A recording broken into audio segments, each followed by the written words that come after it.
Welcome to the Terrible Podcast with your hosts from SteelersDepot.com, where you can find all your latest and greatest Steelers news. It's Dave Bryan and Alex Kozora, always lit, talking Steelers. And now, here's Dave and Alex.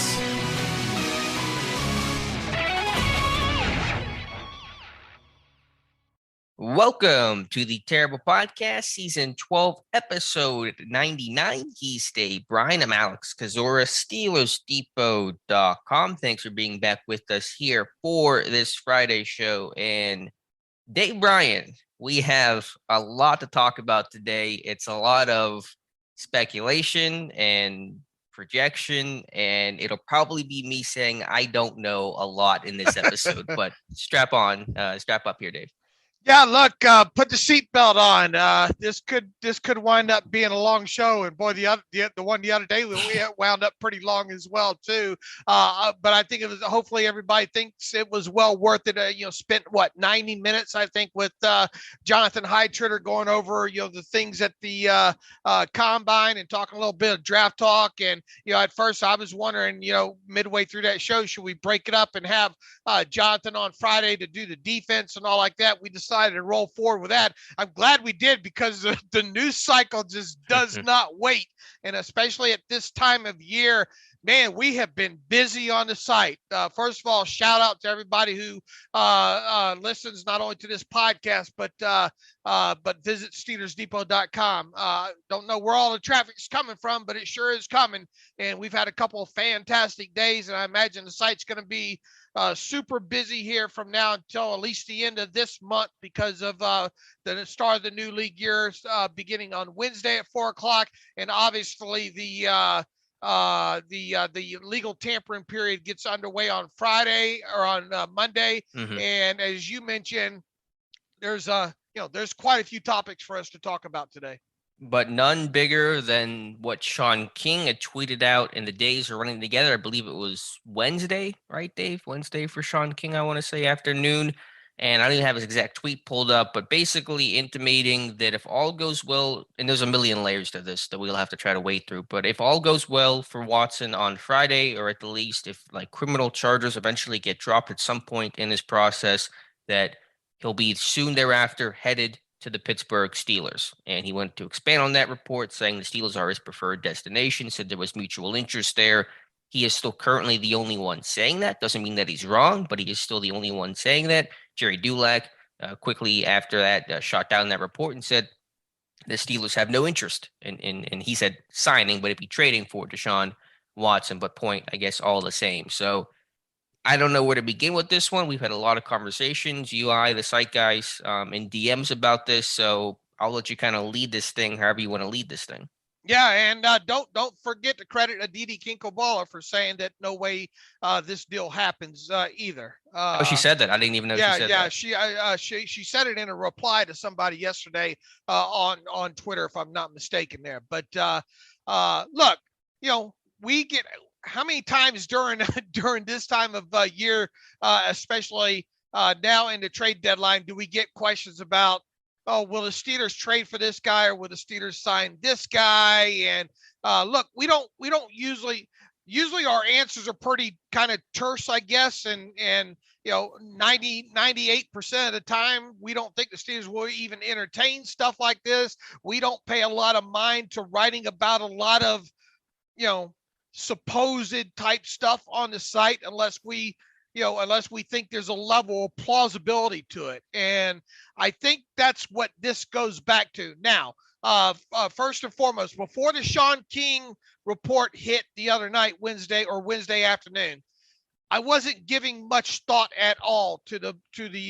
possibility or more so the plausibility aspect of Deshaun Watson possibly being traded for here in the next couple weeks. But it's our what we do, right, Alex? And a lot of times when it comes to situations like this, Matthew, and obviously now Josh Carney, we all jump in a quick kind of Twitter direct message chat, and we kind of work it out. and peel back the layers of the onion, if you will, as objective as possible, looking at every side possible here. And there is a lot of reason, obviously, to think that no way in, that the Steelers aren't going or won't trade for a guy like Watson, no matter what happens with the grand jury. The beginning of the grand jury hearing that starts obviously today, Friday,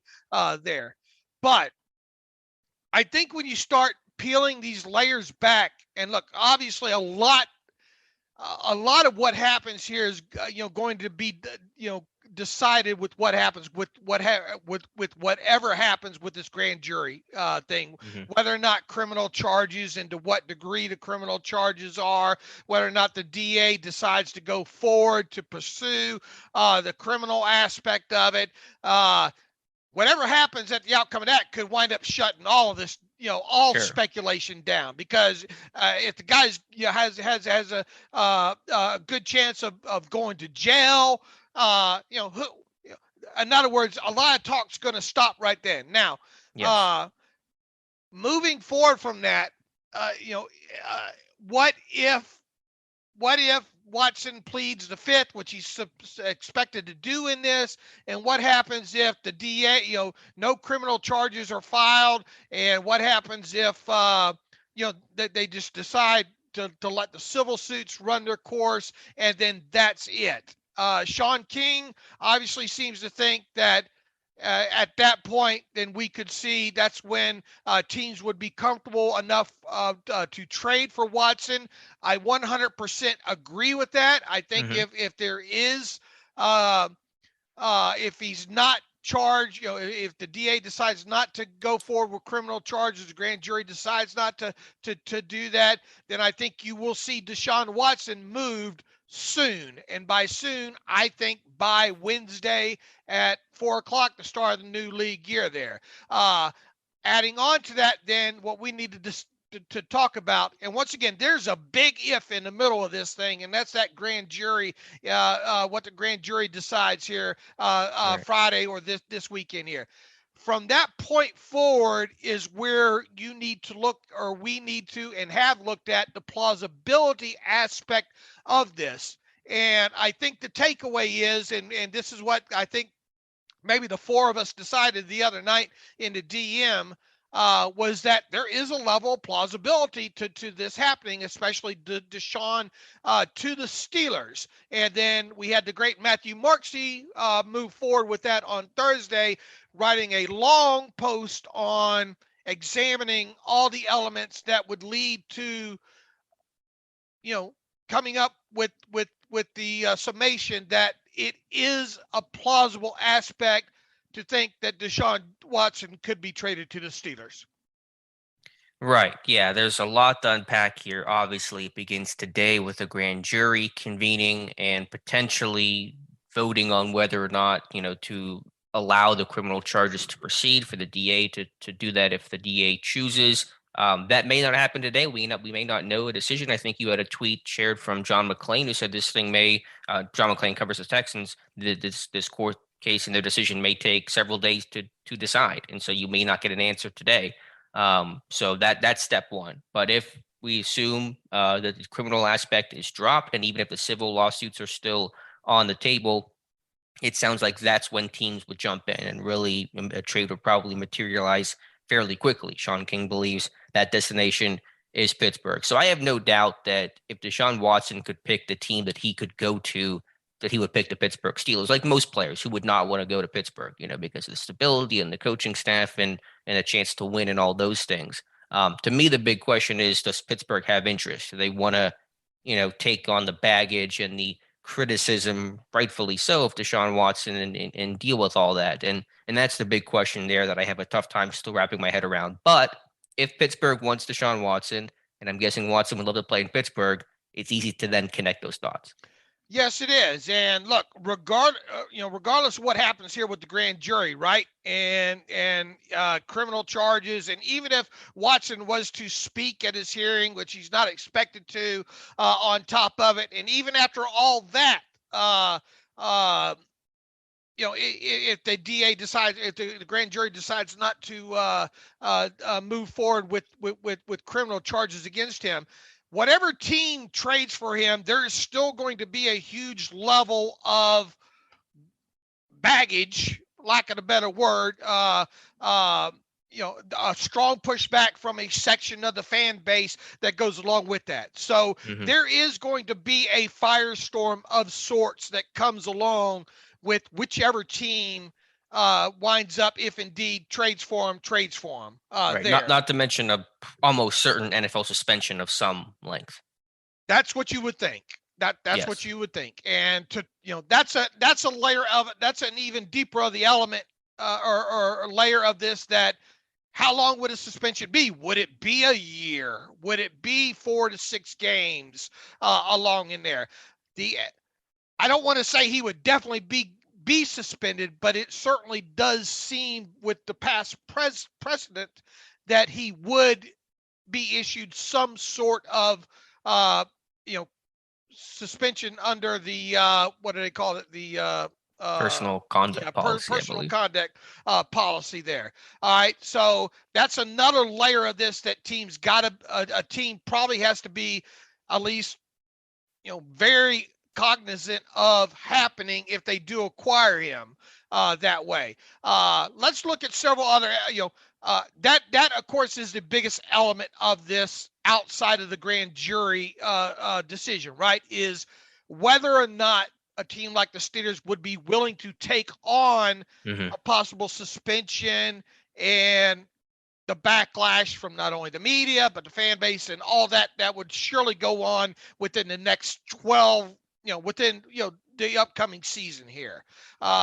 So that's really the first big aspect of this past the grand jury hearing. Am I correct?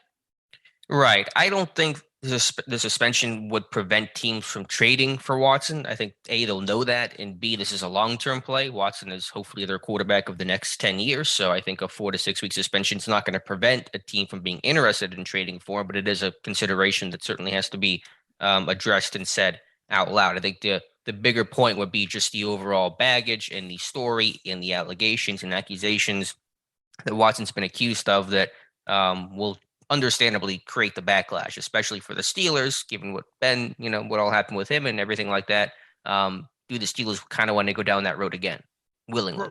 Right. So that, those two things are the biggest aspect of whether or not a deal, especially Watson to the Steelers, would happen. The rest of it is very easy to go through, in my opinion. Yeah, when you say the rest of it, how do you define the rest of it? The rest of it being Watson has a has a no trade clause in his contract that he has to give the go ahead to go to a to be traded to a certain team. He has to sign off on that.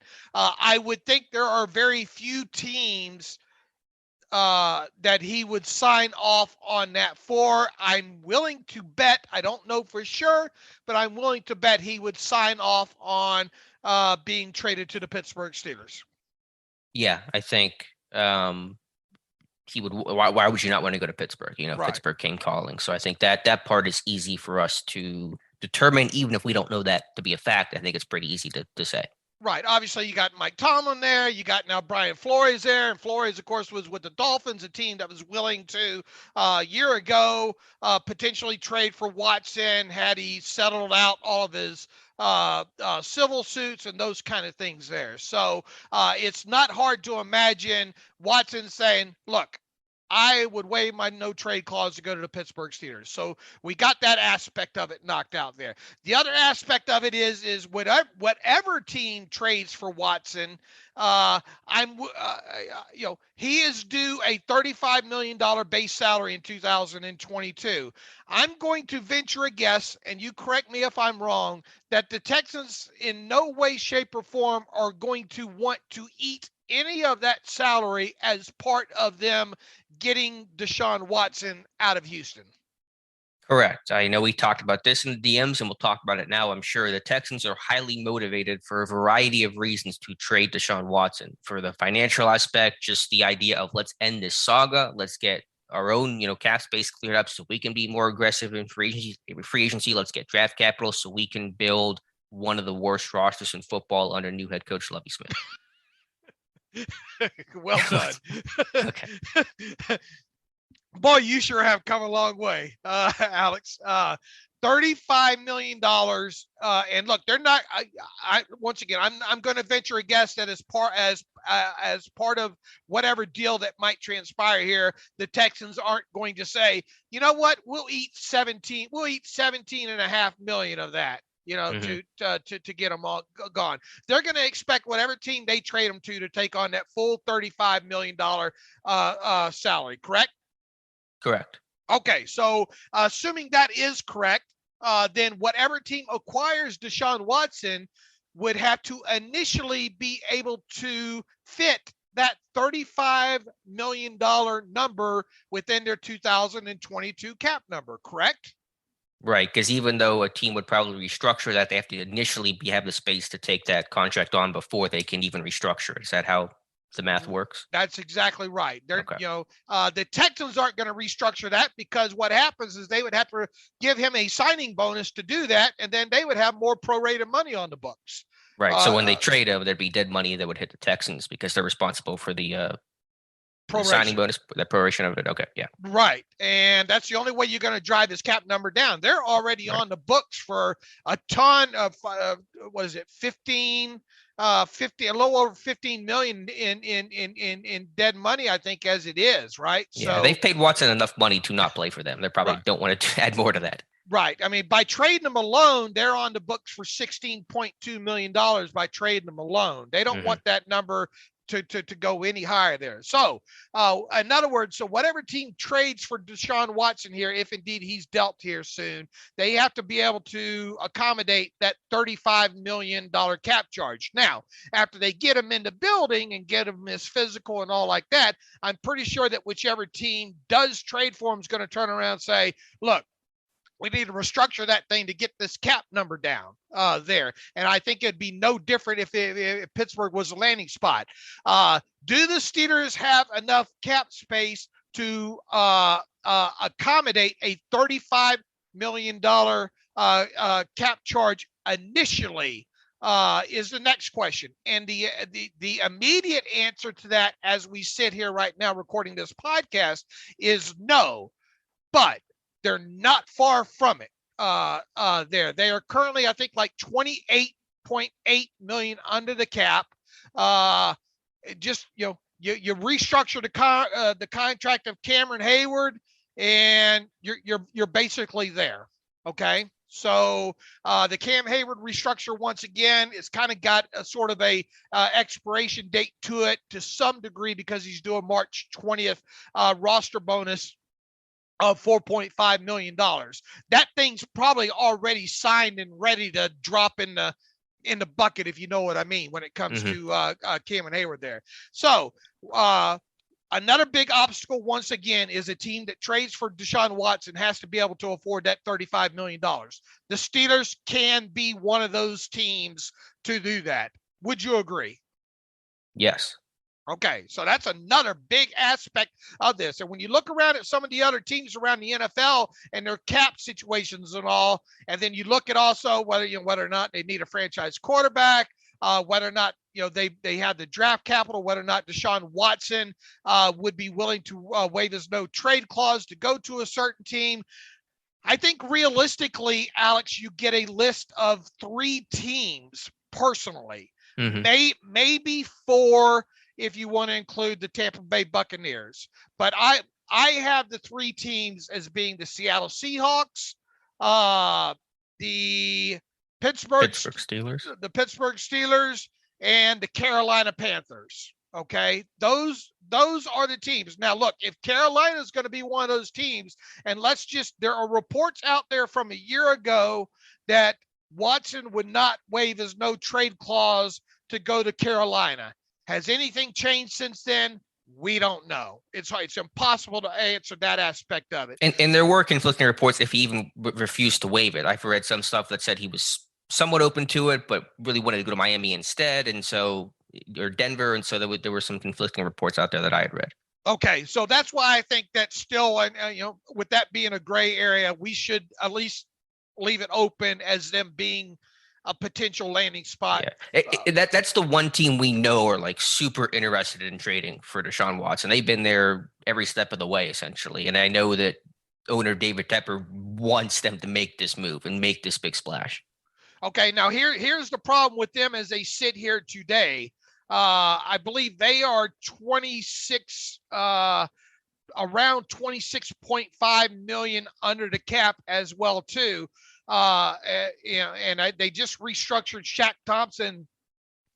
They have Sam Darnold under contract for $18.858 million in 2022, and that's a fully guaranteed salary as well too. So if the Panthers were going to deal for Watson, and Watson was to sign off on his no trade clause to go there, Darnold's got to disappear. And so I would think that Darnold would be part of the deal that would send, they'd swap quarterbacks, obviously, and then whatever else on top of it there. Right. So theoretically, the Panthers, theoretically, are probably in play in this.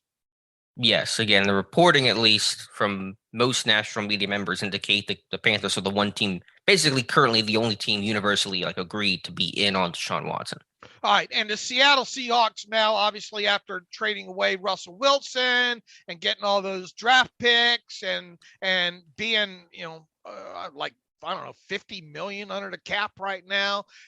They are obviously another prime, I think, landing spot when it comes to potentially trading for Deshaun Watson. The question is, does Watson want to go there? They've got a very super green offensive coordinator there, I think, and quarterbacks coach. To me, not as an attractive landing spot as the Steelers from maybe a coaching standpoint. But they do have some nice wide receivers over there, and Tyler Lockett and DK Metcalf that would obviously be enticing to a guy like Deshaun Watson. So we agree that I'm sure we agree that the Seahawks and the Panthers are two teams that could be interested in dealing for him.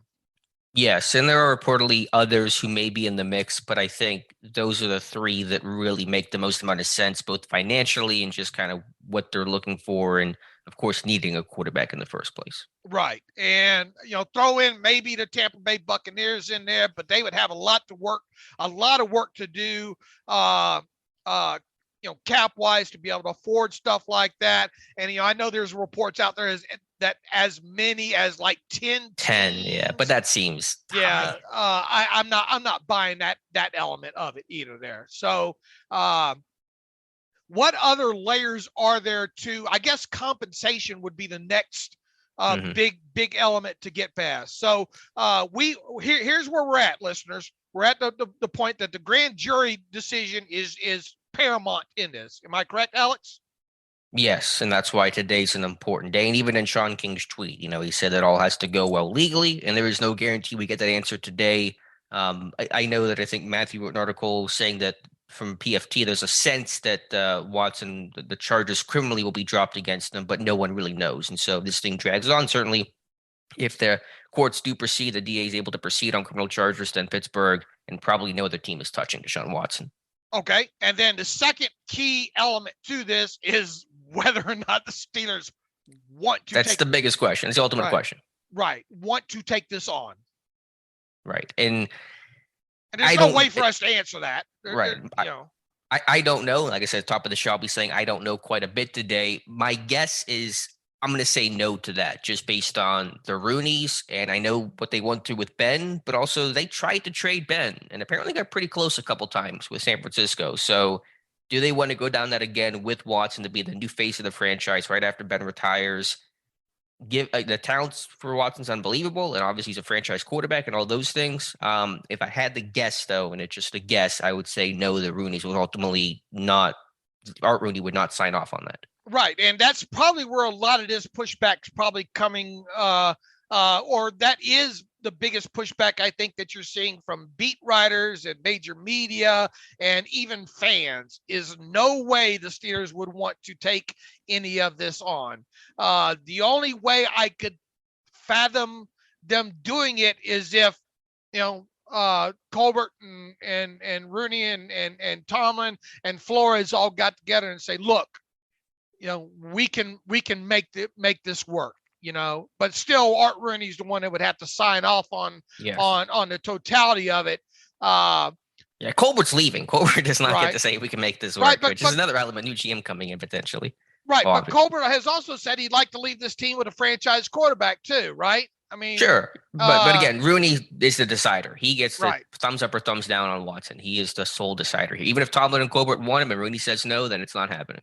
All right, so I mean, once again, those are the two biggest elements to this thing right here. And obviously the second element doesn't even come into play if the first element doesn't go well. So moving past those, and I think it's a 50-50 proposition when it comes to Rooney signing off on the thing, really. I think it's a 50-50 proposition. What do you think would be the reason why Rooney would say, yes, let's do it, and look past Watson's allegations? Because they would have done enough due diligence on the back end in doing their own investigations potentially on this to think that that they could weather all this.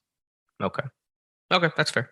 Just look, and you would be silly not to have somebody on the backside looking into this, right? Oh, I'm sure that any team interested is doing that kind of stuff. I think the Eagles, and they're out of the running apparently, but the Eagles had sent some private investigator essentially to look up some of this information. So yeah, I'm sure teams will do their strong background due diligence on Watson. And to what level the Steelers have done that, I obviously don't know. I know they probably have, and the 50-50 element just comes to, either they like what they saw or they didn't. Yeah. Right. And that's why I'm right at 50-50. I know it seems like kind of a cop-out, but I mean, I don't know what they've done.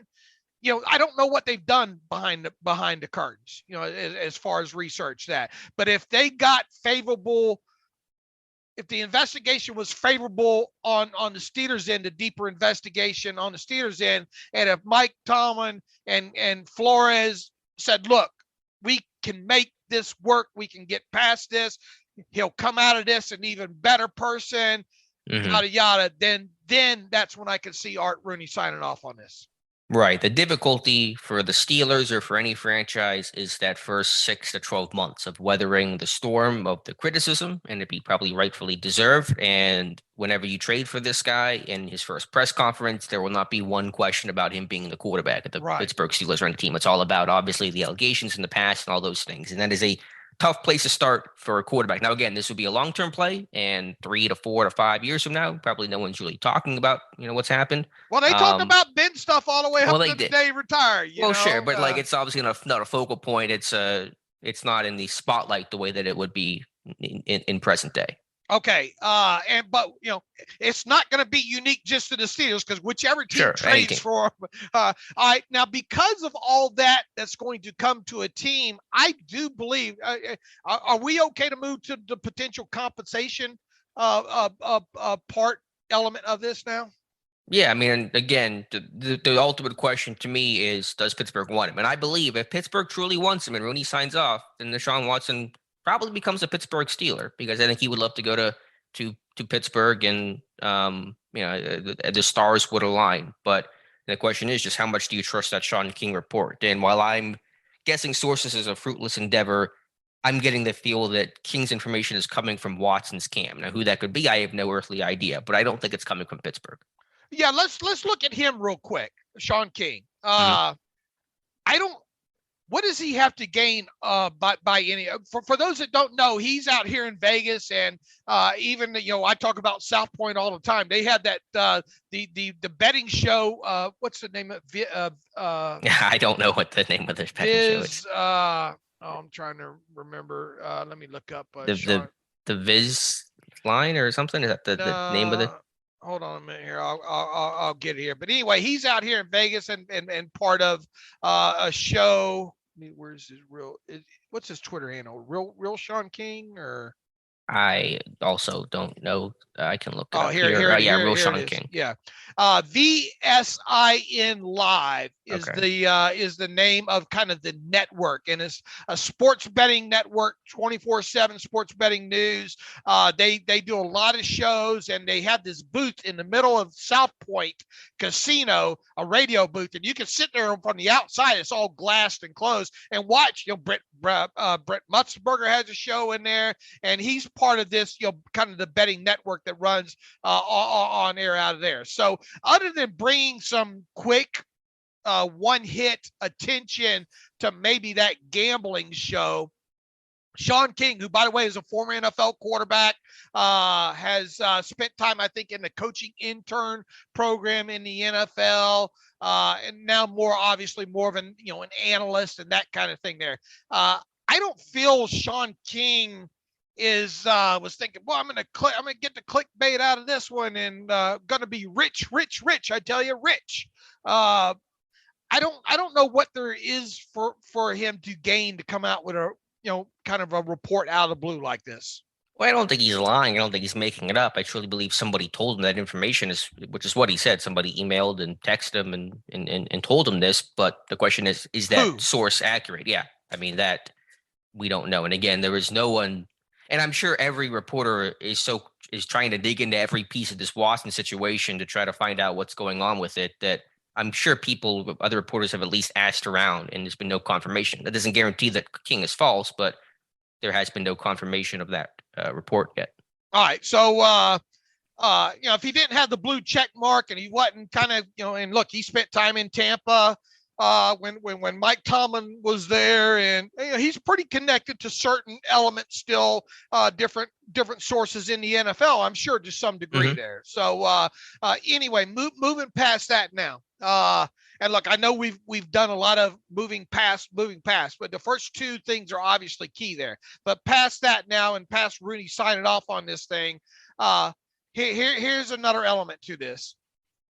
The no trade clause and Watson agreeing to sign off on going somewhere. In other words, he's not just going to let himself get sent, I wouldn't believe, to the Detroit Lions or insert franchise here. So that narrows it down as well. Him having that kind of control lessens the leverage to some degree on the Texans side here. On top of it, right now, I mean, we're looking at right around from the start. We're very close to the start of the new league year right now. The Texans are super highly motivated to get him out the door right now. So if teams know you're wounded like that, other teams, they're trying to make a deal, and if they got a pretty good idea that you're limited of which way you can go with the deal, that usually results in the compensation being a little less than the team making, having the commodity deal away, a little less than probably what they want. And sometimes, a lot less than what they want. So within that, I'm willing to bet that this isn't at the compensation for a deal for Watson won't be as elaborate as what we just saw with Russell Wilson. Yeah, I get that. And I think that's probably the biggest area where we disagree. I think the compensation is still going to be more than Russell Wilson, because you are still talking about a top 5 quarterback, a guy that's 26 years old, a guy that's going to be your quarterback for the next 10 years. And as long as there's not just one team betting against itself, as long as there are 2 and 3 teams in this mix, which it appears to be, then I think that you're going to see that price tag still be pretty heavy in the way of reportedly at least 3 first-rounders. I get the point about leverage, absolutely. But again, you're talking about a very unique situation and in a very talented player. And so I think that compensation is still going to be pretty heavy. Here's something else real quick that I forgot to mention when it came to the Panthers. They don't have a lot of draft commodity, right? At least Well, you say they don't have a second or for this third, year. but it's first round picks that are going to be the main talking point here, and they got everyone's got first round picks to play with. Okay, so they do have a first round this year. Let me find out exactly so I know. I think you said they don't have a second or a third this year. I didn't look it up myself. That's what you had messaged last night. Okay, I have got it pulled up real quick here. They have a first round pick this year, which is number 6 overall. Their next pick isn't until the 4th round. So they don't have a second or a third. They have a 4th round, and then they have 2 5th rounds and a 6th round and a 7th round. Nobody cares about. Yeah, day 3 is not moving the needle. Right there. So no second or no third round this year. Now I suppose if they traded, but we both agree that Darnold's probably going to have to be, unless they made a deal right today and got Darnold out the door for a draft pick from another team. But who's taking on Darnold's contract? Right, and specifically, who's going to give him a first or second round draft pick for that? No one. Absolutely no one. Okay, so all they have to play with as part of compensation this year is a first round draft pick. Right, but the Texans' reported price is 3 first round picks, okay. And I think the Panthers have 3, this year's first and the next 2 years first round picks. Okay. So I think they have all that. All right. What if Watson doesn't want to go there? Yeah, then they're probably going to be off the board. But he doesn't have, he may not get ultimate say here. And I think one thing for Watson is this guy probably wants to play football. He wants to, let's say the criminal charges get dropped. He just wants to go to a new team and start fresh and not let the situation drag on and on more than it already has, a year plus for Watson, and just go play football. So do I know that he wants to play in Carolina? No, but do I think that he definitely would not want to play there either? I don't know that to be true. And all I know is Carolina really wants to get Deshaun Watson, and David Tepper has made that extremely clear reportedly. And he's that classic owner that wants to make the big push to try to change their franchise around. And the Steelers know David Tepper well. He's a former minority owner of the Steelers before becoming the majority owner for Carolina. So long story short is I mean, yeah, if he wants to say no to Carolina, then that obviously takes him off the table, but we're all guessing there. I theorize, and this is just speculation on my part here, 2 first-round picks and a third-round pick next year might get something like this done. Yeah, and you're taking it from the standpoint of the Texans are really hurting leverage-wise, and they just want to ship him out before that money triggers, and they just want to be done with Deshaun Watson. Right, because teams like the Steelers can sit around. If the Steelers are 1 or 2 teams and really become maybe one or 2 teams that Watson's willing to go to. I could see Kevin Colbert say, "You call me back when you think you're ready, maybe for this," and that gets closer to the even if it got past the start of the new league year, but at some point the Texans, by the 20th, I think the Texans are really going to want him gone. 16th specifically, because that's the start of the new league year. But I think the 20th is when some more full guarantees kick in when it comes to Watson's contract for 2023 as well. So they are really 16th or the 20th are the key lines in the sand here. I think because I think teams are going to use the lack of leverage against the Texans here, and it wind up be something like 2 first rounds and a third round next year, or maybe a second round next year, something along those lines. Let me ask you a quick question. If they had to hold on to him for whatever reason, that money kicked in, would it be less of a cap hit for the Steelers or any team to acquire him? Would that money needed? No, it's just a mechanism as far as guaranteeing that money, and that mechanism. If the Steelers traded for him before that mechanism hit, the mechanism's still going to hit. The mechanism travels. Okay, so it would just carry over then to Pittsburgh, even if they traded for him after that mechanism hit. That's what I'm asking. Right. The all it does is the box goes from gets a guaranteed next to it. there with the future years there. But the reason why I think that's kind of important to the Texans there is what if Watson decides, you know what, screw this, I don't want to play no more. Well then there's some guaranteed money. And obviously the Texans could probably go after it in grievances and stuff like that. But do they want that lingering around? Yeah, well, it's lingered around this long already, I suppose. I think I understand the point you're making. I think that would hold even more water if it was just one team, and they're just sitting there and that, let's say that Watson only wants to go to one team, or there's only one team that's truly interested in offering really anything of substance. And I think maybe you can really get him on the leverage and the compensation. But if there are 2 or 3 teams really truly in the mix, some team's going to cave themselves and say, we have a chance to get Watson. We don't want to lose out to another team here. Let's make an even better offer and try to get this deal done. Okay. Well, I mean, I don't think once again, I don't think we're dealing with a lot of teams here either. So right, but it only takes 2, sure. as long as it's more than one, and there's just so that's an element of leverage that the Texans will have. Would the Steelers give 3 first-round picks for him? I'll go back to I don't know, but yeah, I mean. You're always a fan too. You say do whatever you got to do to get. Well, sure, but that's what I'm leading into is that if you're comfortable with the baggage that he's going to be brought and all that, then yes, why would you not do it? I mean, he'd be worth it in that scenario. So you're asking if Pittsburgh would do it, and I don't know about that personally. If I'm the Steelers and I sit there and say I'm comfortable taking on that baggage, then if you're comfortable with the baggage, you're probably comfortable giving up 3 first-round picks for him. Okay, all right, I would agree. Will compensation be an issue when it comes to the Steelers? If in what sense? In the sense that if it gets to the point where Rooney says, okay, sign off on this, I guess the question becomes what's too much. Right, and that's a high bar. I mean, there's always going to be a line when you sit, eventually you get to a point where you say that is too much, but I think it's a very high bar for a player in a position of Watson.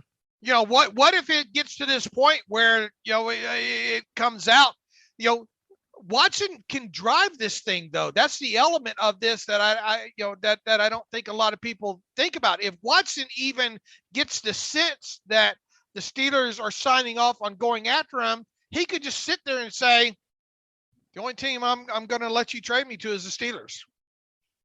Yeah, I mean, that's possible. But at the same time, Houston could sit there and say, that's not an avenue that we're able to take. They're not offering what we're willing to give. And so if you want to play football, Deshaun, and put this past you, you got to go somewhere else. And unless he's like super opposed to a Seattle or a Carolina, then he may be willing to say, that's fine, I'll go somewhere else then. Okay. But you don't think, regardless, you don't think the compensation aspect is a huge hurdle for the Steelers? I wouldn't think so. I mean, I'm sure by now they have an idea of what it's going to cost to get Watson. It's going to cost a lot, and you're either comfortable with that or you're not. And by now you've already probably internally made that decision. All right. What have we not turned over yet as part of any of this?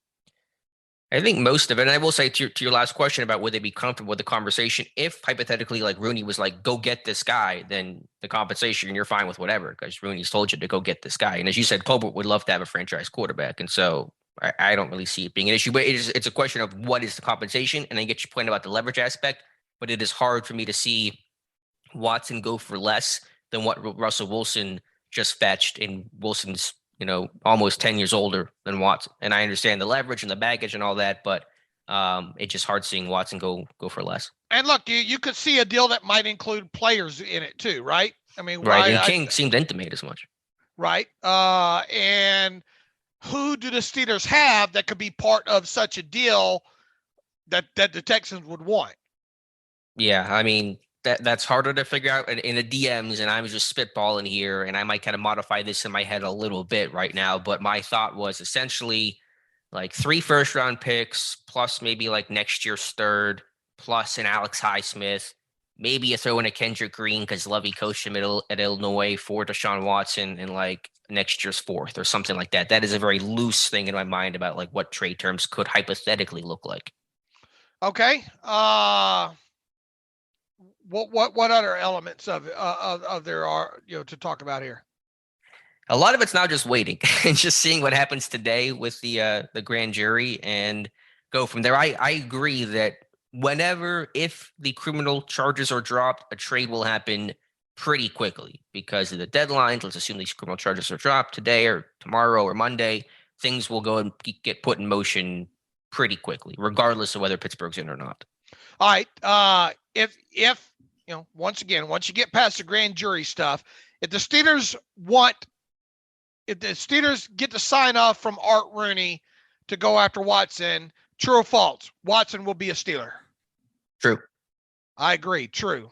I think all the other aspect of it can be worked out. So, with all that and with what the great Matthew Marksy wrote the other day, there is an extreme high level plausibility to maybe extreme high level because there's the Rooney decision on this. Well, it's plausibility versus probability. Is it plausible if they want him? Yeah, but is it probable that Rooney would sign off on that? Is the question that we really probably can't answer. All right. So the plausibility is what percentage? 80%? It's really it's almost 100% in the sense of can they afford it financially? Yes, they can. Is there a need for him? Yes. Would Watson want to come to Pittsburgh? Yes. Would they be willing to give compensation? Probably they could do that. So I think from a theoretical standpoint, there's nothing preventing them from trading for Deshaun Watson. Is that fair? Yeah. I mean, if so 100% there. What is the probability now? That's what we're back to. And I'm going to go 50-50. Not even pick a side. You're going to go just straight down the middle. Right. And all this obviously assumes that things go quote unquote well with the grand jury. And I think it's just awful that he's having to, we're looking at this like it's a piece of, it's just absolutely horrible what has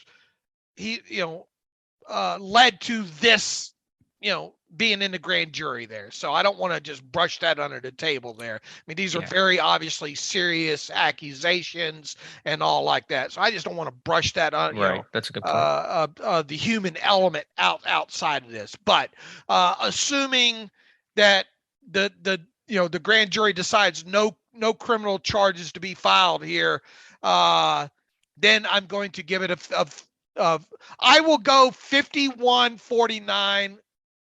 Rooney signs off on it. The 51% being Rooney signing off on it. Right. Okay. I'm gonna guess, and I'm not even sure what percent to put on it, but I'll just say that I don't think Rooney would ultimately sign off on it. Okay. Fair. I mean, that's fair enough. And I think more than anything, and here's the thing: when you have a good writer writing for your site, this is a very black and white situation here. I think people already have their minds made up on whether or not they will want Watson or don't want Watson on the Steelers there. And, Matthew Marksy, I think, opened up, and what we know for a fact, because people wrote it in the comments there. Matthew opened up a lot of minds with that article of his, and if you yet to read it, and we all kind of talked about this, and I kind of left it that night with Matthew, kind of elements of maybe what he should attack on that. And Matthew's been my right-hand man for just a little bit before Alex there. And that's what makes Matthew Marksy so good, because he can take what Alex and I think sometimes and really expand on it better than we can. So I just want to make sure I gave a lot of props to Matthew Marksy there, because it's an incredible post there, and it just talks about the elements and the plausibility of the Steelers possibly trading for Watson. And in other words, it's more plausible than a lot of people think. And that's the way I think we should end the conversation on this, right? Yeah, I think we had a really good conversation in the DMs about the plausibility of it. Those are fantastic. If people can witness those are absolutely fantastic. Yeah. And Matthew was able to change someone's mind on the internet. That's a literal superpower. Has that ever happened before, that someone's mind on the internet was changed? So kudos to Matthew for, I think, a really well-reasoned, well laid out article. All right. Anything else to add to this aspect of it? The Deshaun Watson portion of the podcast? I mean, I think we covered the Watson part, and this question is going to be like impossible to answer, but do you trust Shaun King? I mean, that's what it comes down to. Like, do you trust the reporting of this guy who's by himself reporting it? But we've reported stuff by ourselves, and people went, "Who the heck is Steelers defense?" We've been right before, so I don't want to dismiss King out of hand, but he is the only one, even after reporting that, still saying it. I think there's some level of smoke. I think there's some degree of flame to a fire that's producing that smoke. But what does that even mean? Like, I believe he's got a source or two that's credible, that's given him that information. Do you think it's from the Pittsburgh camp, or do you think it's from the Watson camp? Because I think it's from the Watson camp. I don't know.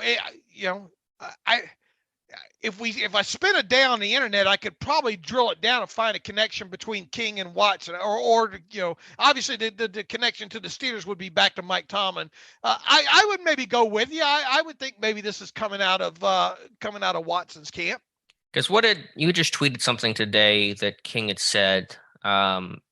He said, this is King talking, quote, he wants to come back and go to an organization that can immediately be competitive. And I know that Pittsburgh is a desirable location for him. That sounds like a Watson camp thing. It doesn't sound like a Pittsburgh camp saying that kind of stuff. Right. And, maybe that's designed to kind of steer this thing. And King also, who knows? Maybe it's his lawyer job. Maybe they share lawyers. I don't know. But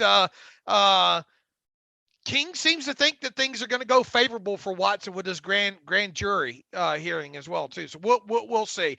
But make no mistake about it, this whatever happens in this grand jury is going to be the first domino in this thing that has to fall. If this comes out that or if it lingers on, some people are saying that you're not going to know by Friday afternoon. This could linger on into next week and even longer. I don't think teams are going to want to make a move on this with the criminal element hanging around, correct? Correct. That's why he's still been a Texan, because teams are not wanting to take that chance, because then if the criminal charges do proceed to go to trial and all that kind of stuff, this guy obviously could have jail time or some other criminal punishment that would make him unavailable to play. So you don't want to take that chance, giving up 2-3 first-round picks for a guy who is not even legally allowed to play for you. And here's the other thing here. I think all the talks have been done now at this point. I think it has to be, right? If you're making plans for an NFL franchise for an offseason with a new league year about to start, you have all these things kind of laid out and this fork in the road or this fork in the road here, all that's got to be laid out by now. It's not like if the DA says we're not going to pursue chargers, a team's all of a sudden going to pick up a phone and say, you know what? We need to put a plan. You get where I'm going at? I think all this is, and I think the Texans have talked to whatever teams, and that's why I think that depending on the outcome of this thing, that you could see a deal almost be immediate. Well, by that thought, wouldn't we hear more about the Steelers if the Steelers have been in conversations with the Texans themselves? Could they really have flown under the radar to that degree when other teams have not? I don't know. I think it's plausible. I mean, it's possible, but my thought would be this: like internally, teams have decided whether or not they're going to be in on Watson if the criminal stuff is dropped. But maybe they haven't made that phone call yet, because those things can happen pretty quickly. They understand what, generally speaking, the Texans are looking for. It's been out there for a year now. I'm sure they've talked to people that kind of know what Houston's looking for. And so those trade talks can probably happen pretty quickly. So I don't know if a team has necessarily reached out to Houston yet, but I'm sure internally teams have made their decisions whether or not they're in or they're out. So in other words, you envision Kevin Colbert sitting next to the computer, to the email machine, next to the phone, and ready to pick up the phone and call Nick, what's his name? Caserio. Caserio, saying, you son of a bitch, I'm in. Probably a little less colorful, but something like that. I mean, I think the last thing I'll say on the Dulac report, and he says he's talked to the team, and that's a pretty strong shooting down of the initial report there. But if you're Pittsburgh, would you even tell a beat writer, anyone, say that we're interested in Watson until the criminal stuff is dropped? Anything. Yeah, because it's plausible deniability. But that stuff happens. Yeah. People suck at keeping secrets, period. Sure. You always say, look, don't tell anybody, and they'll say, Okay, but I'll tell this one. The one Yeah, guy he tells won't tell one anyone, guy, yeah. and he turns. Look, there's a human element of secrecy that just, and even people in non-disclosure agreements end up talking. You know what I'm Right. saying? I will say Pittsburgh does a great job of keeping a secret though, with a Yeah, lot of like hirings and stuff. I yeah, mean, but somebody knows something, and then you right. have to keep Butler's. Yeah. Maybe Keith Butler is Shaun King's source. Maybe who knows there. All right, 1 hour of Shaun King. I mean of Shaun King and Deshaun Watson to get people's Friday started. Have we missed anything in this, Alex? I think we covered it pretty well. And so this is all obviously could be much ado about nothing. And if you talk to most of the national writers or the beat writers, they'll say there's nothing there. So maybe this is all an hour of just wasted time and Sure. energy and posts. And that very well could be the case. And like I said, I think Rooney would ultimately say no, but we'll find out. I mean, But don't forget, if this goes down, who was out in front of it on Twitter the other night there, with the plot. And look, we get accused all the time. People get mad at us. Oh, you guys never give any plausibility or probability, any of these kind of deals. You guys suck.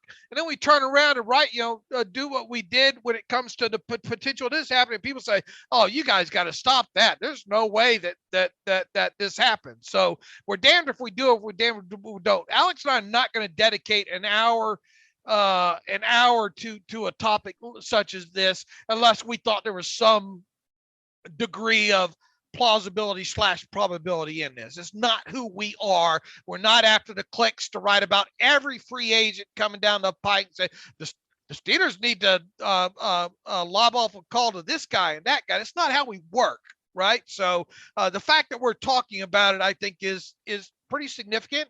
And we apologize if you don't like us talking about it. yeah, but we'll move on now, Dave, and we'll keep you posted. Like you said, today, Friday, being an important day for Watson from a legal perspective, and there is no guarantee of a resolution to that, but there'll be the grand jury potentially making the decision today or soon thereafter. So Monday, we may have some more information. All right, fly us to the next topic here.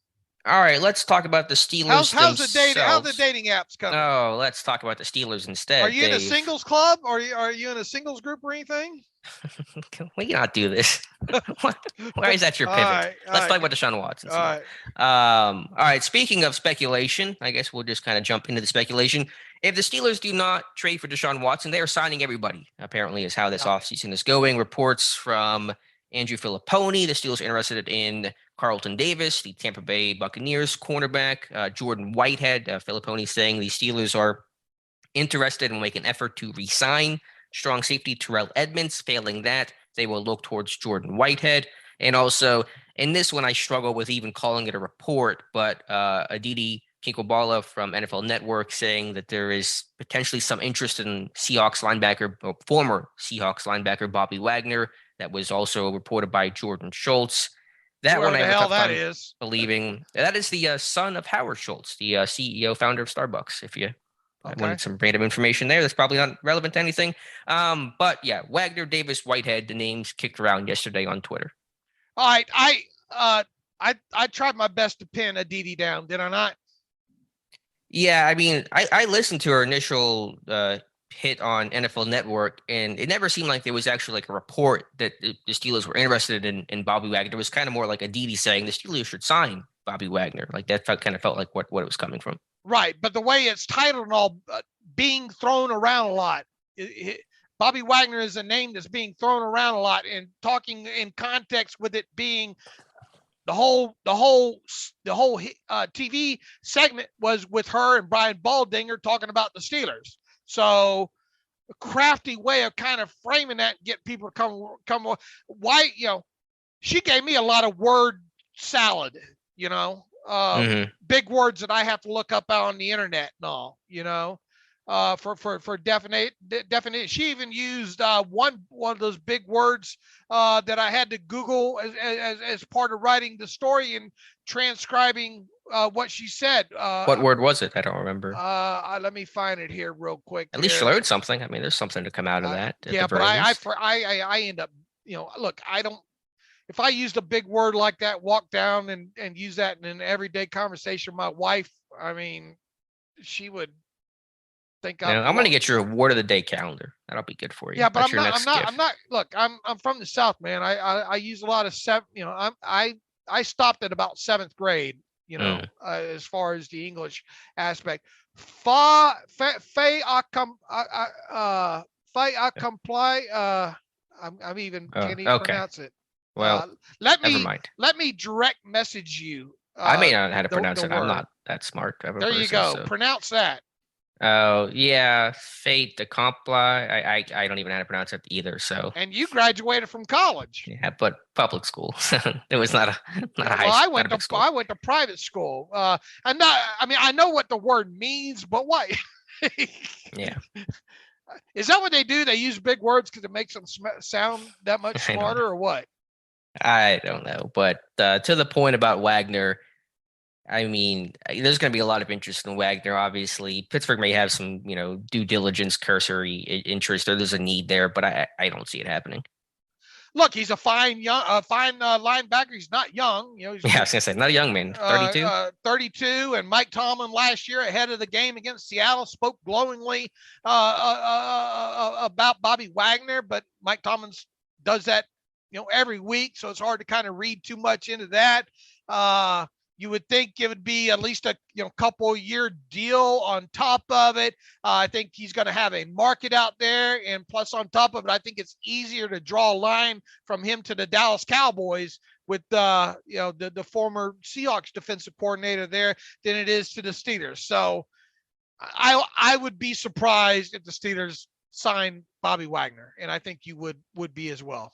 Yeah, and even that Schultz report, I know I've cited him before, and I probably should stop because that guy's been pretty questionable. And I almost feel like he heard the Aditi report and just kind of went, I'll just say I heard from a source. So Schultz actually had a really bad miscue on the Watson Flores thing. So that's a guy that is hard for me to trust. Right. And that's why even in the post I put whoever the hell that guy is.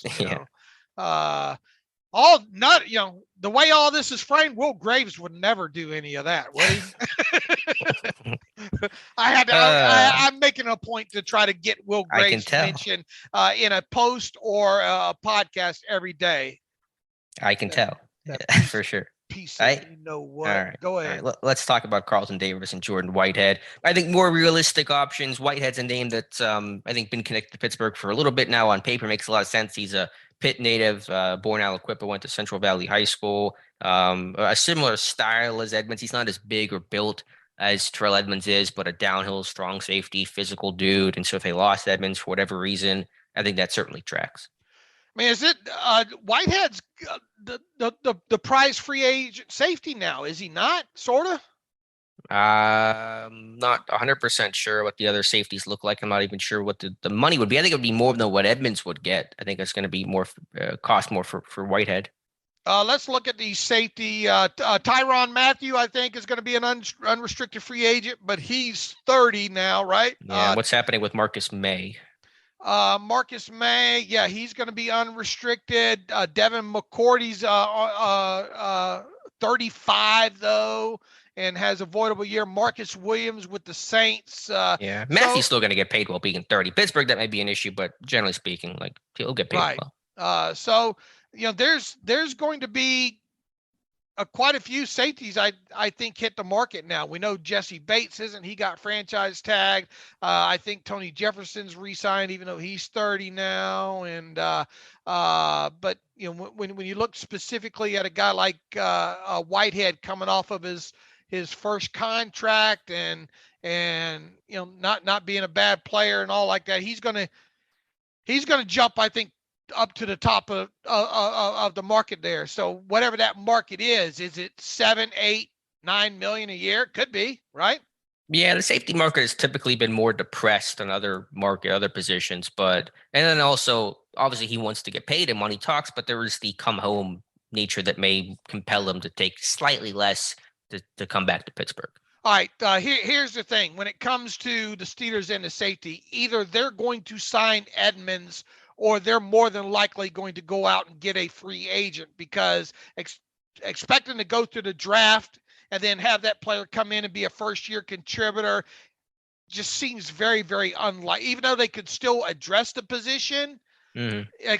Unless they spent a first-round draft pick on a guy, or a second-round draft pick, a high-quality guy like, Lewis signed from Georgia or something. Yeah, it's just hard to fathom a guy coming in immediately and making an impact. So I really think this comes down to an either or with Edmunds or Whitehead, and I imagine Whitehead's price is going to be a lot higher, and he's going to have a lot more suitors after him than a guy like Edmunds there. So is it plausible that Whitehead lands in Pittsburgh? Yeah, I mean, there's a level of plausibility to it, but I think it's still more plausible that the Steelers re-sign Terrell Edmunds. Yeah, I think that's fair. I mean, back in 2018, they signed Morgan Burnett and then drafted Edmunds, so they got the veteran in there before drafting, putting a first-round pick on Terrell Edmunds. So I think they wanted an inside backer that year with, Rashaan Evans, for example. But, Edmunds did come in and Burnett, started. Though, that was a very much more modest contract. Yeah, I'm just addressing your point of they wanted a veteran in there. They didn't want to thrust a rookie into that safety spot where you can have a lot of issues there and blown coverage, some big plays allowed and things like that. So I'm just using that to agree with your overall point. But Whitehead, has a lot of his starting experience like Edmunds. I think 55 starts in 4 years. I think his coverage skills are a bit better overall than Edmunds. So I think he'd actually be an upgrade, but at that upgrade probably means costing more as well. And look, you're just going past things and not that Minka makes the decisions and all. And, I just get the overwhelming sense, and the way that the Steelers handled the non-fifth-year option. But I mean, I don't know how much you can read into that, saying that, still not out of the question that he comes back, despite not having his fifth-year option picked up and all like that. I get the overwhelming kind of sense and gut feeling and have for a while. That's why it wasn't breaking news to you and I when whoever reported it, 93.7 The Fan, passed along, because we've kind of been trying to prep people all along about there being a high probability of a guy like Edmunds returning. Yeah, and we'll talk about that a little bit later in our kind of prediction of what free agents stay or go and those kinds of things. But I think that is generally the way it's going to go, is they're going to work to re-sign Edmunds, and if not, then they'll have to explore what the market has. Right, and if not a guy like Whitehead, then probably somebody, Yeah, I mentioned Deshaun Elliott from Baltimore. I think would be a cheaper option, and we'll talk about that in my kind of wish list here in a little bit. But to go to Carlton Davis, that'd be one of the biggest swings Pittsburgh could take on the market. Probably the number 2 corner that's going to hit free agency behind J.C. Jackson, who's going to be out of Pittsburgh's price range and has a bunch of suitors as well. I mean, I would certainly endorse the idea of a number 1, clear shutdown outside corner to go against Jamar Chase twice a year. The Browns are probably going to have big swings of wide receiver this offseason, and just the number 1 receivers that litter the NFL. So, I mean, I would be in favor of the idea in principle. It's a question of cost, though, and Davis is going to cost a lot. Let me see if hold on just a minute, Alex. Let me see if Debbie Downer Dave is available. Oh yeah, I found him. I got him from yesterday's terrible take there. Look, I would endorse going after a guy like him. I don't think there's, just kind of looking at his resume and looking at it and knowing what I know about his tape and all like that. I don't think there's a lot not to like going that way, other than maybe the price tag on this. If indeed his market value is what kind of PFF and others are projecting on that, which I believe they have it a little higher than $17 million average yearly value. Let's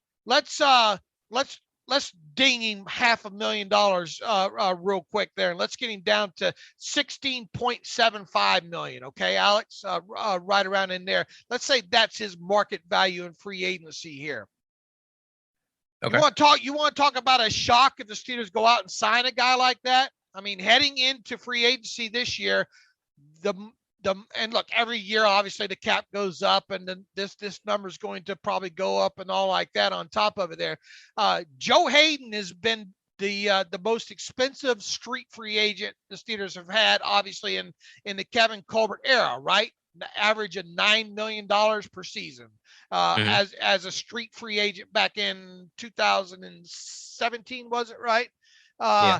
And then as far as unrestricted free agents go, you have to go to Steven Nelson a couple of years ago. I think it was $8.5 million average yearly value as being the most the Steelers have spent on an outsider during, as an unrestricted free agent type there. So now you're telling me, or not you specifically, but you meaning the internet, is telling me they're going to go out double that or nearly double that at $16.75 million, which, by the way, if they signed him to such a deal, he would be even a higher paid average yearly value player than even Cameron Hayward on the roster.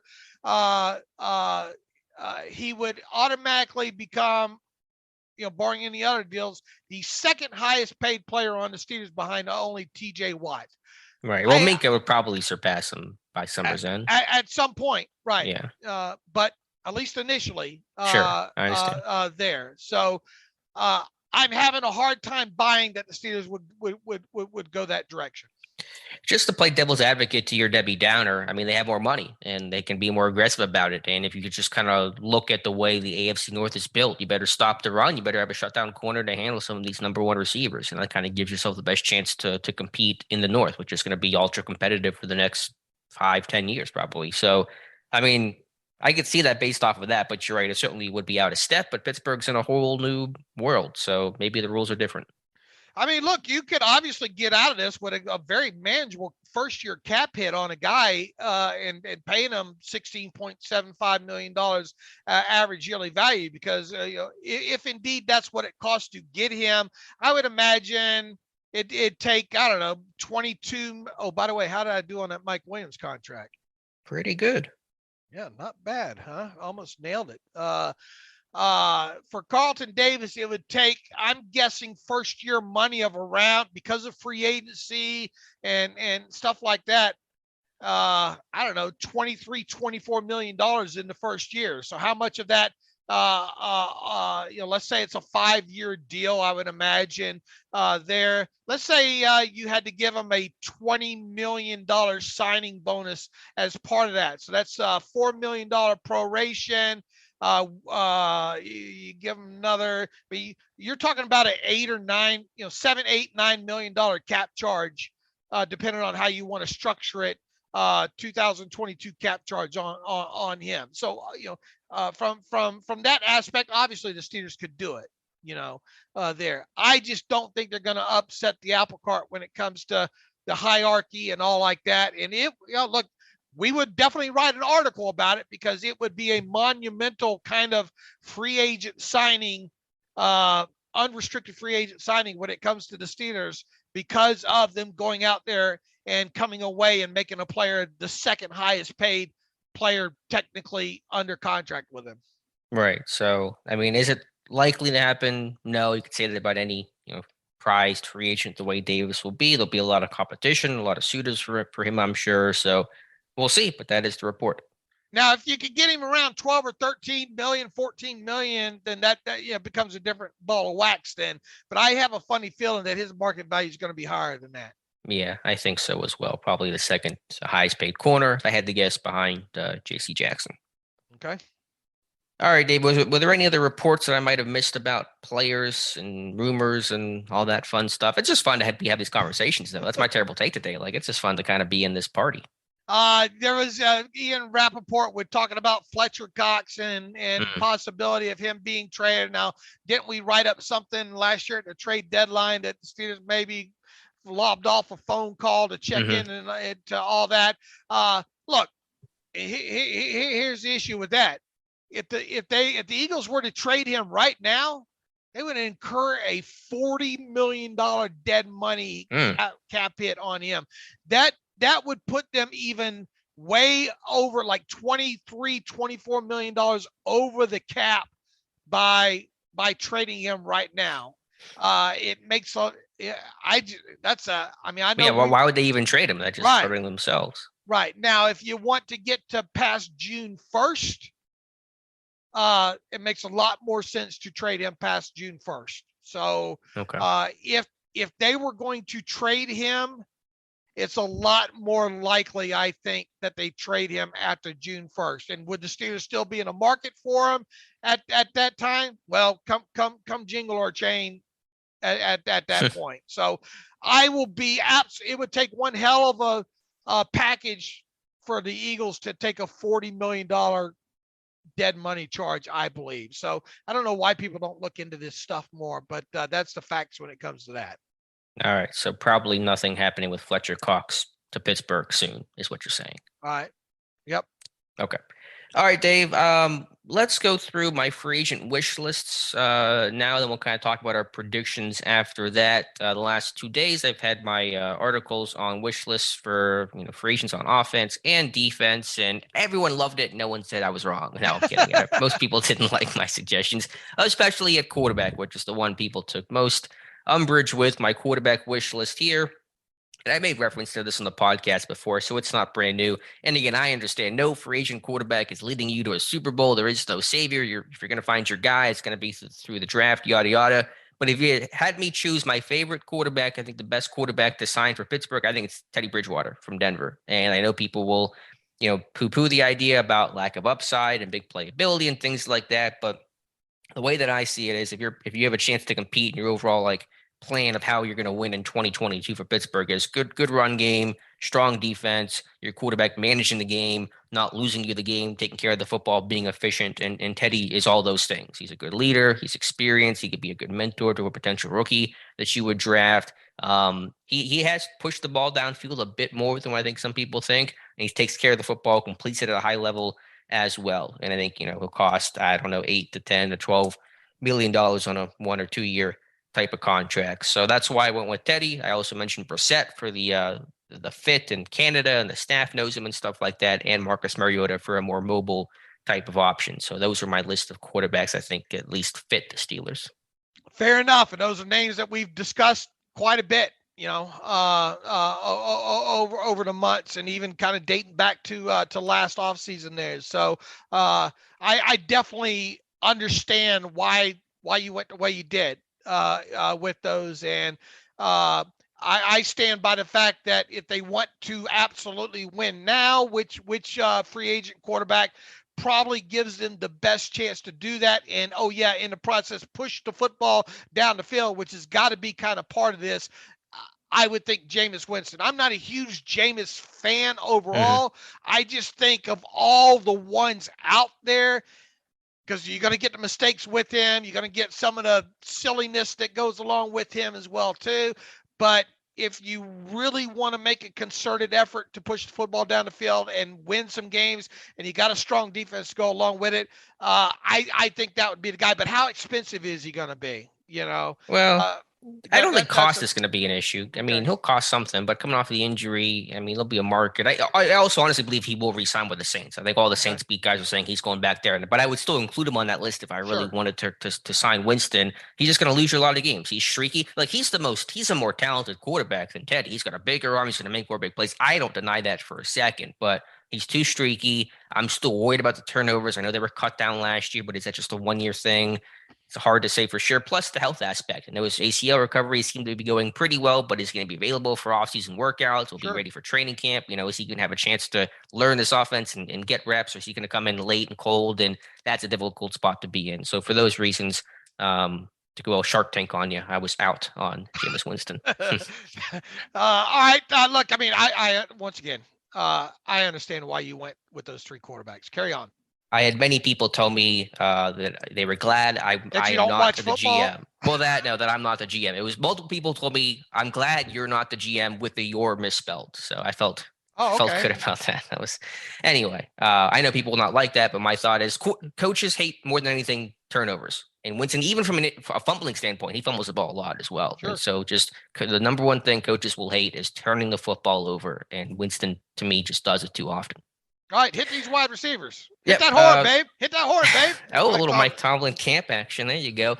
My number one receiver, Marquez Valdez-Scantling, who I think actually Tom Pelissero said is going to get more than people think, which I kind of referenced in the article here. He's kind of what Claypool should be, like a true vertical threat, height, weight, speed, high point kind of guy. I think there could be an awkwardness of the fit about where do you play him? He's played inside, but he's kind of more of a traditional Z type of guy. But I think if you want big plays, we talked about how important the big plays are. No one has had more big plays as consistently and routinely as Valdez-Scantling. He's got 17.5 yards per catch since 2018. That's the best in football. This guy just makes big play after big play. What's his market going to be, you reckon? I don't have an exact number. I think the answer is more than people think, and that Pelissero report seemed to indicate that. I don't know exactly the number. Yeah, 8 to 10, maybe if I had to guess. I mean, it's not going to be cheap. Is the way I'll He put would it. be your highest paid receiver then assuming you didn't re-sign Juju for a number close to that, right? Yeah, well, you're on a bunch of rookie contracts, so Right. like almost any receiver you sign until you do a new deal probably is going to make your receiver up there in terms of the value of it. But second one, I think a more realistic name here is Byron Pringle from the Chiefs, and the Steelers may sign him just to not avoid playing Yeah, him because he had 4 absolutely. touchdowns, 11 catches, 120 yards in the 2 games against them last year, Week 16 in the wild card game. A slot guy, but not a small guy. He's like 6'1", 200 pounds. He's not Juju, but he's quick. He's bursty. He's got big playability. He ran the 4.4s. I think he's playing his best football right now. A little bit older, 28 years old, but not that old still. And I think just a good slot receiver who can play on the outside as well. I like it. I understand it. And the last name was I kind of went tiers. Marquise Goodwin. Like if you want just cheap speed, that is your dude. Like a literal Olympic. I've tried to link the Steelers to him multiple times. Somewhere on Steelers Depot, there's an article with Goodwin when he was with the 49ers, right? Mm-hmm.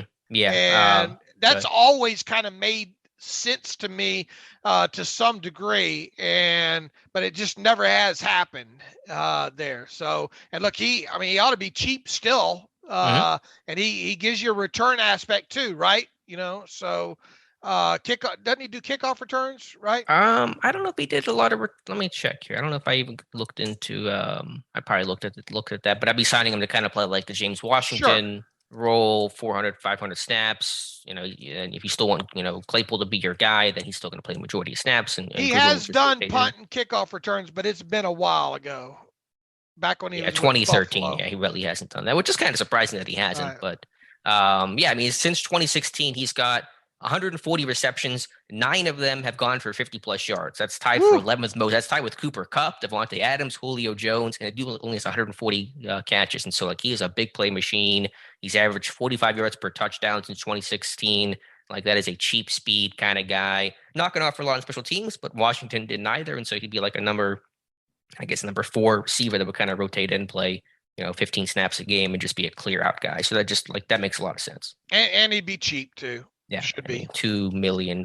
He's 31, but the legs are still fresh. He didn't play in 2020, so his legs are probably fresher. Not playing that year. Let's see, offensive line here.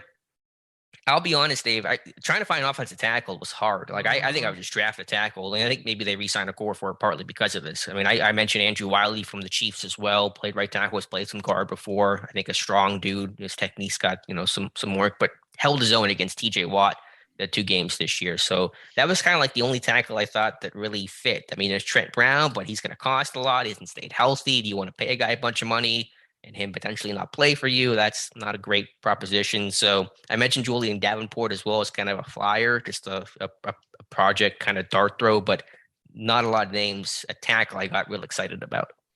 Yeah, I would agree. Unless they're going to go all in, you're going to have to spend the money, as with every year, you're going to have to spend some money if you want a quality tackle in free agency. They are rare to hit the market, and they are not cheap. Like Armstead would be great, but it's going to cost a lot of money, and I think you're going to keep Dan Moore at left tackle. Didn't Andrew, the Chiefs tackle, didn't he have an injury issue or something last year, or no? He didn't play the whole season. I don't know if that was an injury to him or an injury to somebody else. I don't know the whole story. He played like 11 games, I want to say. Okay.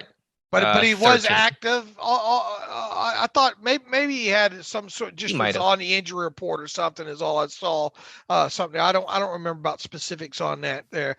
So coming out of this, and this is something that you and I kind of touched on a couple times about. I think more than most that there's a higher chance that in other words, I don't think a core 4 returning to the Steelers is out of the question. And I think before today, I felt more strongly about the possibility of that than you did. I think now you're trying to tell me that you think that there's more of a chance that a core 4 is re-signed. Yeah, I think it was a chance. I've always thought there was a chance. Personally, I would have let him go, but the circumstances of how do you replace him may sway that opinion. So we'll give our predictions here in a moment about like line by line which players we think stay or go. But yeah, I think that chance certainly exists. All right, what else you got for me? Interior, a nice name there. Yeah, the big name here I would spend serious money on, so I'm not just looking for the cheap guys here. James Daniels, Daniels. I keep wanting to say James Daniel, the tight ends coach who retired, but James Daniels from the Bears is like the perfect fit. He's 24, about to turn 25. He's got center guard versatility. I play him at right guard. He played his best ball at right guard for Chicago last year. He's athletic. He's strong. A good run blocker. He's long. Pat Myers going to like his nearly 34-inch arms. Again, a good athlete. He'll be expensive, probably about 10 to 12 million annually, but I think it's well worth it. So like if you want to plug and play right guard, hopefully Dotson improves at left guard. You keep Green at center, give him two good guards to work with him. I think James Daniels, again, for the age, which Pittsburgh really prioritizes the youth, obviously, but he's got 48 career starts. So he's got pedigree, second round pick, Iowa kid. Like he checks every single box for me. I like it.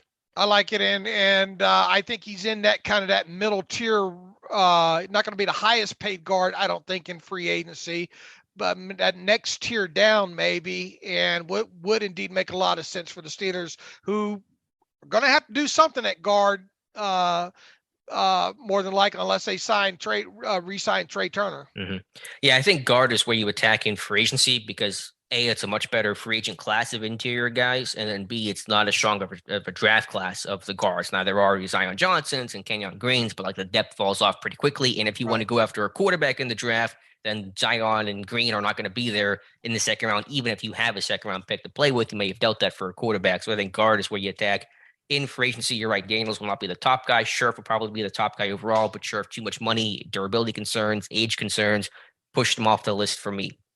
Other guards I mentioned, I'll just run through them briefly. Laken Tomlinson from the 49ers, like a big tree trunk leg, long kind of dude, which I think Myers going to like. Alex Kappa from the Bucks, who's a little bit different body style, different, leaner, slimmer, spelter kind of guy, more athletic. I didn't love his tape, though, but I could see that. We talk about Ryan Jensen a lot, but I think Kappa makes a lot of sense as well. And then Mark Lewinsky from the Colts is kind of a tough, throwback guard. Makes a lot of sense as well. Yeah, I don't think. It's hard to find issue with any of those. And Glowinski was kind of featured in that Colts hard knocks. Really likable guy as part of that as well too. So Kappa's probably going to, if indeed they let. They've already used franchise tags already come and gone. So the Buccaneers are going to have to try to compete. I'm willing to bet the Buccaneers do all they can do to re-sign Alex Kappa. Yeah, but they may not be able to keep everybody. You got Jensen, you got Kappa, Godwin's obviously under the tag right now. So they may choose Kappa over Jensen because he's, younger, but we'll have to see. Right. And Tomlinson, somebody that's already kind of been loosely linked to the Steelers by Fowler and who else was it? Dan Graziano, I think. Mm-hmm. Glowinski, I think that's kind of a new talking point for you and I. All right, Dave, flipping over to the defensive wish list that is posted on Friday and sticky to the top of the page. It's probably a less attractive list of free agents than the offensive list was. A couple of defensive linemen who I didn't get to study as much as I would have liked to, just kind of ran out of time. But I think I have to be more open to the idea of them adding a defensive lineman, especially obviously if Stephon Tuitt does not come back, which we still do not know. Mentioned two names here, Bilal Nichols from the Bears and Tavon Bryan from the Jags. Nichols a better player than Bryan, but Bryan has the pedigree and should be cheaper. So I just thought two guys who could be potential rotational sub-package kind of guys. Did they bring Nichols in for a pre-draft visit? I do not know for sure. I can check here. He was a smaller school kid, I think, from Delaware. Right. Let's see. He's a 5th-round pick of the Bears. I'm not seeing anything in our initial search, but I might be missing it somewhere. Let me just check one thing really quickly. They did bring in. I don't know where the article is, but I see a reference in one of my mock drafts that they brought in Bilal Nichols for a visit, which I didn't even realize. So that makes you feel smarter. Yeah, it helps when you have one of those memories that you can count cards with. Yeah, I saw that name and I thought it triggered what that they had some level of emphasis on him. What was his what's his measurements? You remember? It's good size. He was listed 6'4", 306, 33.5-inch arms, ran a 4.95 at the Combine 2018. Tavon Bryan, I know they didn't. That was a fit. He was a 1st-round pick, wasn't he? Yeah, 29th, which is a surprise pick by the Jaguars, and he has not lived up to that first round. Right. Yeah. All right, carry on with. I understand why you went that way, but the Nichols, I thought the Nichols name sounded familiar. Yeah, Nichols makes more sense, but it'll cost more money. All of this though is more likely if Tuitt's not back, right? Yeah, which will they even know by Wednesday? I'm not even sure at this point. Time's coming up here pretty quickly.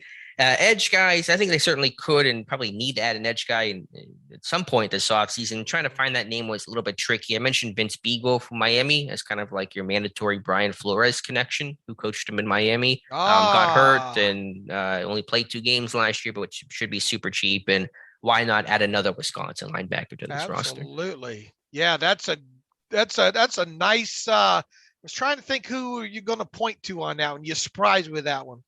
Yeah, he could play special teams last year. Didn't play much on defense, but I think would be a cheap number 3 option. How old is he now? Not super old. The biggest concern was in 2020 toward his Achilles. Now he came back last year and he recovered from it, but obviously the history of torn Achilles is not great. But you're asking this guy to be a top guy. He's 28. Right, and he's still got some special teams ability to him, I think. So right, yeah. He'd obviously have to contribute on that special teams at the Steelers. Right, and that's basically what he did last year for Miami. The inside linebackers, the off-ball linebackers, where I think he'd probably take the biggest swing there. The most names I came up with, and the one I mentioned, and we talk about the Flores connection so much. I know Josh has mentioned Landon Roberts, there's Donta Hightower, Beagle, who I just suggested. But the one name I've heard no one talk about is Juwan Bentley from the Patriots. Like if you want a run defender, a big physical downhill guy, 255 pounds, that's Juwan Bentley. 200 tackles his last 2 years. He's not going to be a great cover guy. He's not a 3-down linebacker, so hopefully Devin Bush could still occupy that role. But if you want if you really want to get your run defense better, go sign Juwan Bentley. Right. So I liked his game a fair amount. Other names that make sense were Sean Evans, so the Doc connecting. Pittsburgh had interest in him in the draft back in 2018. I think reportedly would have taken him had he been on the board. He went off the board 6 picks earlier from the pick 28. So like Evans has not played amazing, but he's a pretty well-rounded kind of guy. And so I think from a fit and from a talent standpoint and a cost-effective standpoint, it makes sense. Yeah, it does. I mean, how is that article being received so far? I haven't checked the comments as much. I think people like it a bit more. I couldn't find a lot of outside corner names, and I think people were looking for more there, and I understand that, but I just really couldn't find names that fit. I'll give you one more inside linebacker here briefly, Alex Anzalone from Detroit. His run defense has not been great, and that may take him off consideration for Pittsburgh, but he's pretty strong cover linebacker. And so I kind of gave different tiers. Like Bentley's the 2-down thumper, Evans is the more well-rounded guy, and Anzalone's kind of the more cover guy. So there are different flavors for each kind of style you could be looking for at linebacker. At cornerback, I just put one name on there, just came on the market, Tavon Young, which I think you had mentioned. I mean, just makes sense. He's had a lot of injury issues, but he was healthy last year. If you want looking, for kind of that Hilton-ish slot option, it's not going to cost a lot. And I think Tavon Young makes sense. Yeah, I do too, and I wanted to make sure too because of all the injuries and history that he had. I think he dressed for every game last year. Mm-hmm, so he did. He rebuilt. Not that he I don't think had a fantastic season there, but he was able to at least build the health aspect of his resume backed up. They're just in a position right now where they can't just continue to throw money on him, and that's why he and because of kind of them moving along with their secondary and all, he is exactly the kind of player that the Steelers try to, redemption with, I think, there. And once he was released the other day, I did indeed tweet about him. And I think for what he was scheduled to make last season, I think you can, or this coming season, I think you can give a 2-year deal that ends up a total value of a little bit higher than what he was scheduled to make this season. It smells exactly like something what Kevin Colbert would do with him. Right. And still only 28 and could compete. I mean, maybe no guarantee of a role. And so I think it makes, and Pittsburgh knows him fairly well. He actually played as an outside corner some as well. He's going to be more of a slot guy, but he's always been a tough, physical, feisty dude that's played bigger than his size and just has had some really bad injury luck, but importantly was healthy last season. Bradley Roby, another name I mentioned too. Real quick, I've got Taven Young was set to earn $5.845 million in 2022. My theory is Mike could now be had for 2 years at around $6 million to $7 million in total, and he turns 28 soon. So and this team could still use a quality, slot kind of guy. That's one to watch, Alex. I think. Yeah, even as a dime guy, because Norwood's going to play more, but you need 6 DBs. And so I think Norwood and Young as kind of your sub-package guys.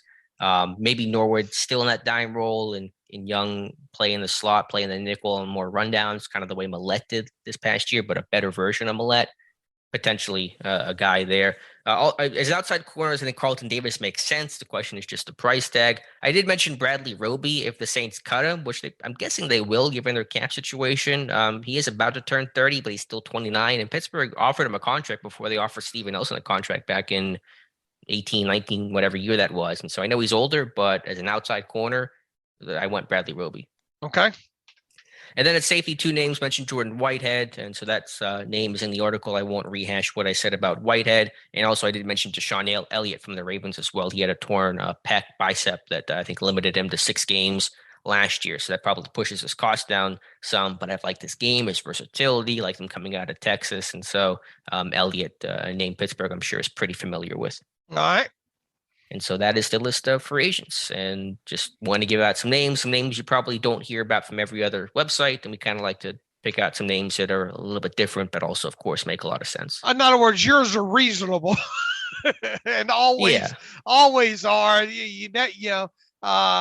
I know you catch some backlash and all like that, but the thing that we try to do is keep this as reasonable as possible. And I think you have done so once again. I will, as I think I say every time at this portion of the year, I will not be surprised if one or two of those names wind up being a guy, Yeah, so I think there are some bigger names, not all just dumpster diving. James Daniels and even Whitehead's going to cost a fair amount of money, so it's not just the cheapest guys ever. I think you should have a good list of more affordable options, but also some bigger name options as well. Right, I like it.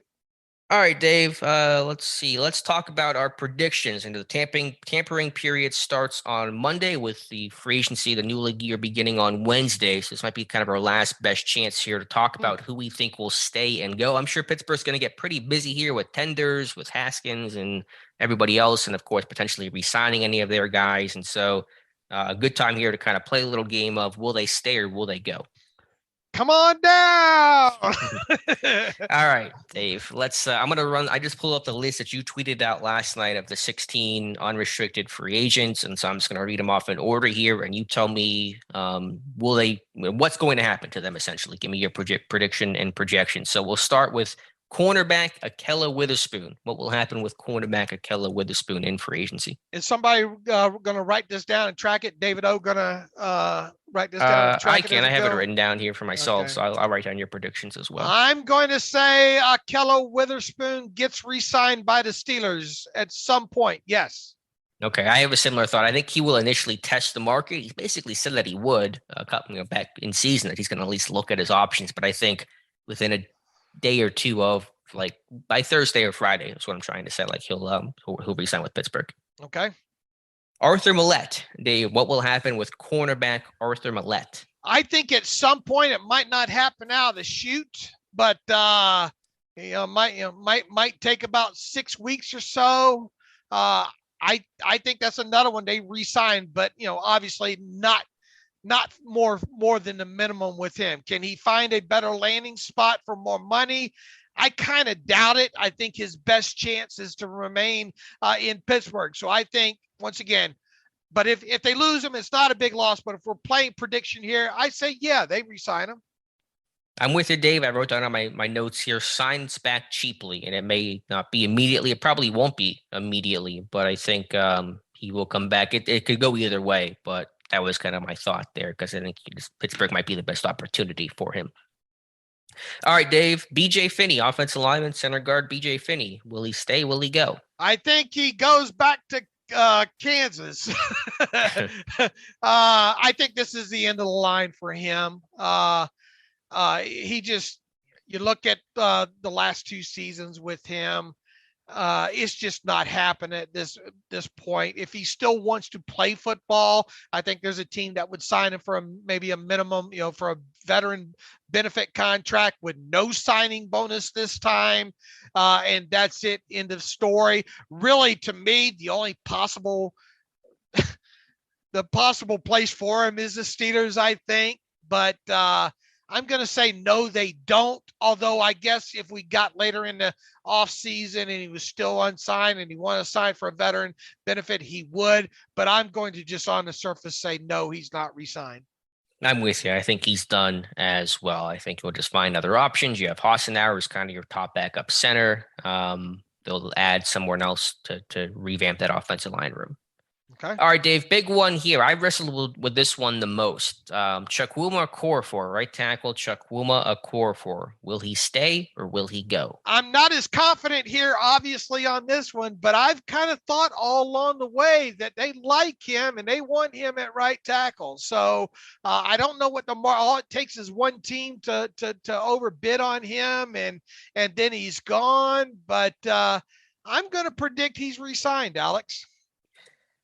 I think 2-3 weeks ago, Dave, I would have said he's gone. I was thinking about it more last night, going through and writing down my predictions, and especially looking at that weak tackle class in free agency and the idea of if the Steelers let go both Turner and Okorafor, you got to fill both of those spots in pretty meaningful, expensive, one way or another ways.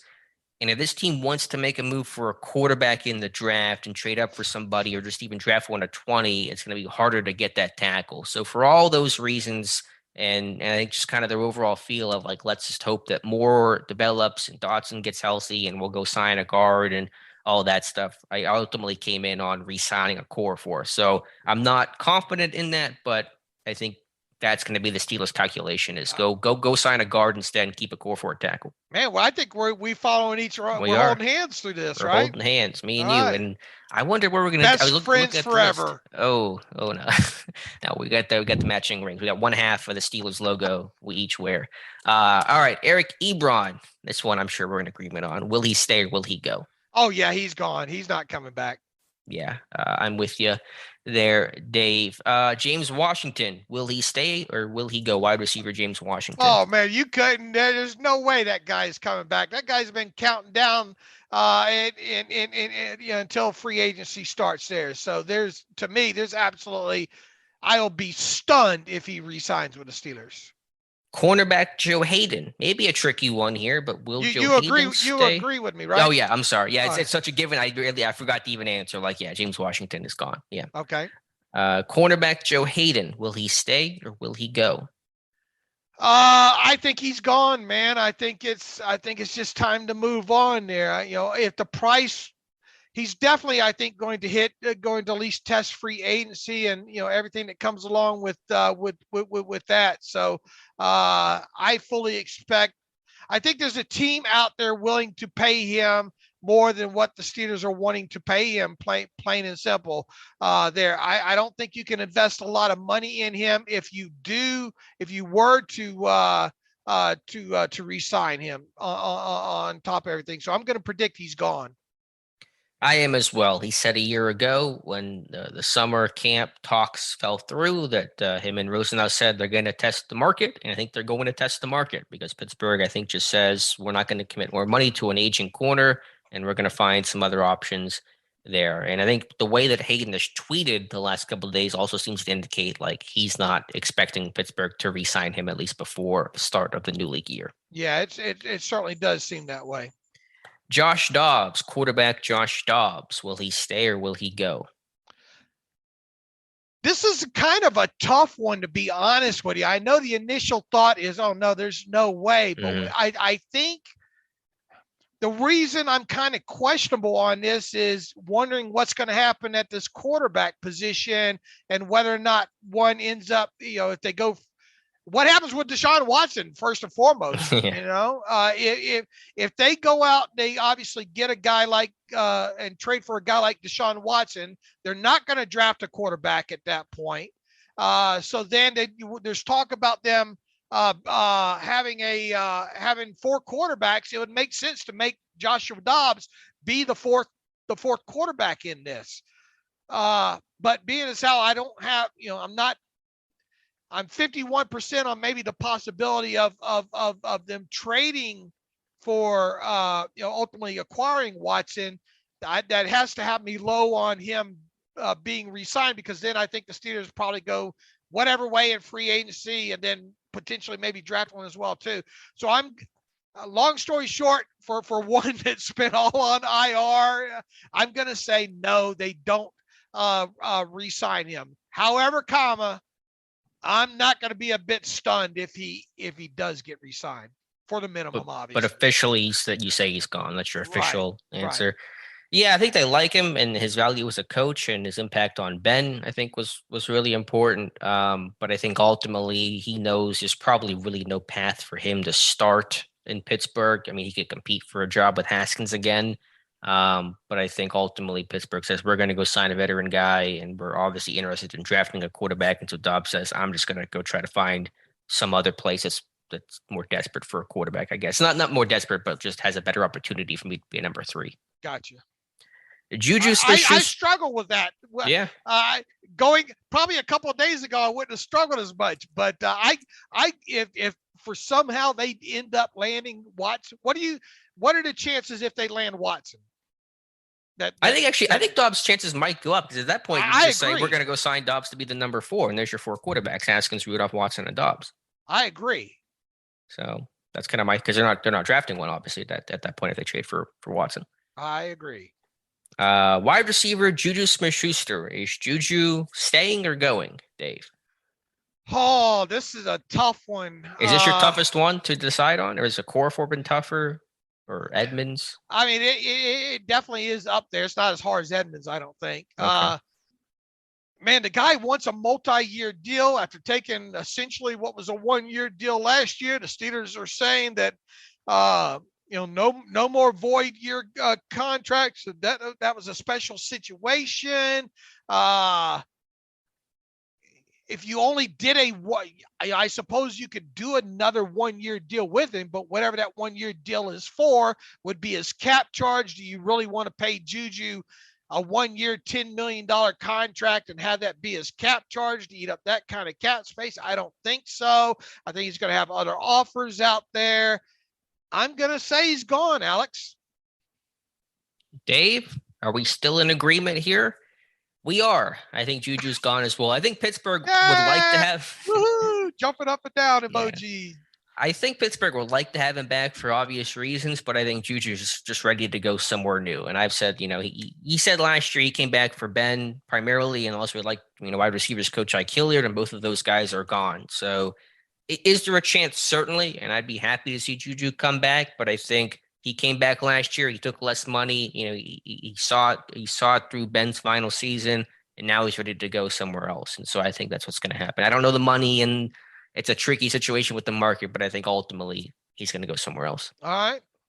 And have we differed on anyone yet? No, we're holding hands this whole time. I'm not sure if we're going to disagree, but we might. I'm hoping we do somewhere. We'll hopefully do somewhere else. People are going to say that we're in agreement because I told you to or something. Yeah, no, I would like to know. I've written down all my answers. I'm reading just off my notes last night because I didn't want to forget or haw around an answer. So I've already decided on all the guys here. Running back Kalen Ballage, hot name here, biggest name we're talking about, Dave. Clearly, Kalen Ballage. Will he stay? Will he go? Look, I don't think there's much market out there. Period.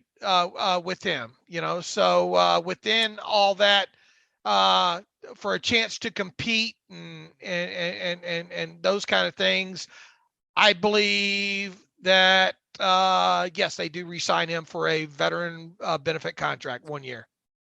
Dave, we disagree. I said Kalen Ballage is gone. The big one. Oh, no whammy. No whammies. Right. Yeah, big bucks. Obviously they could. It's not going to move the needle too much.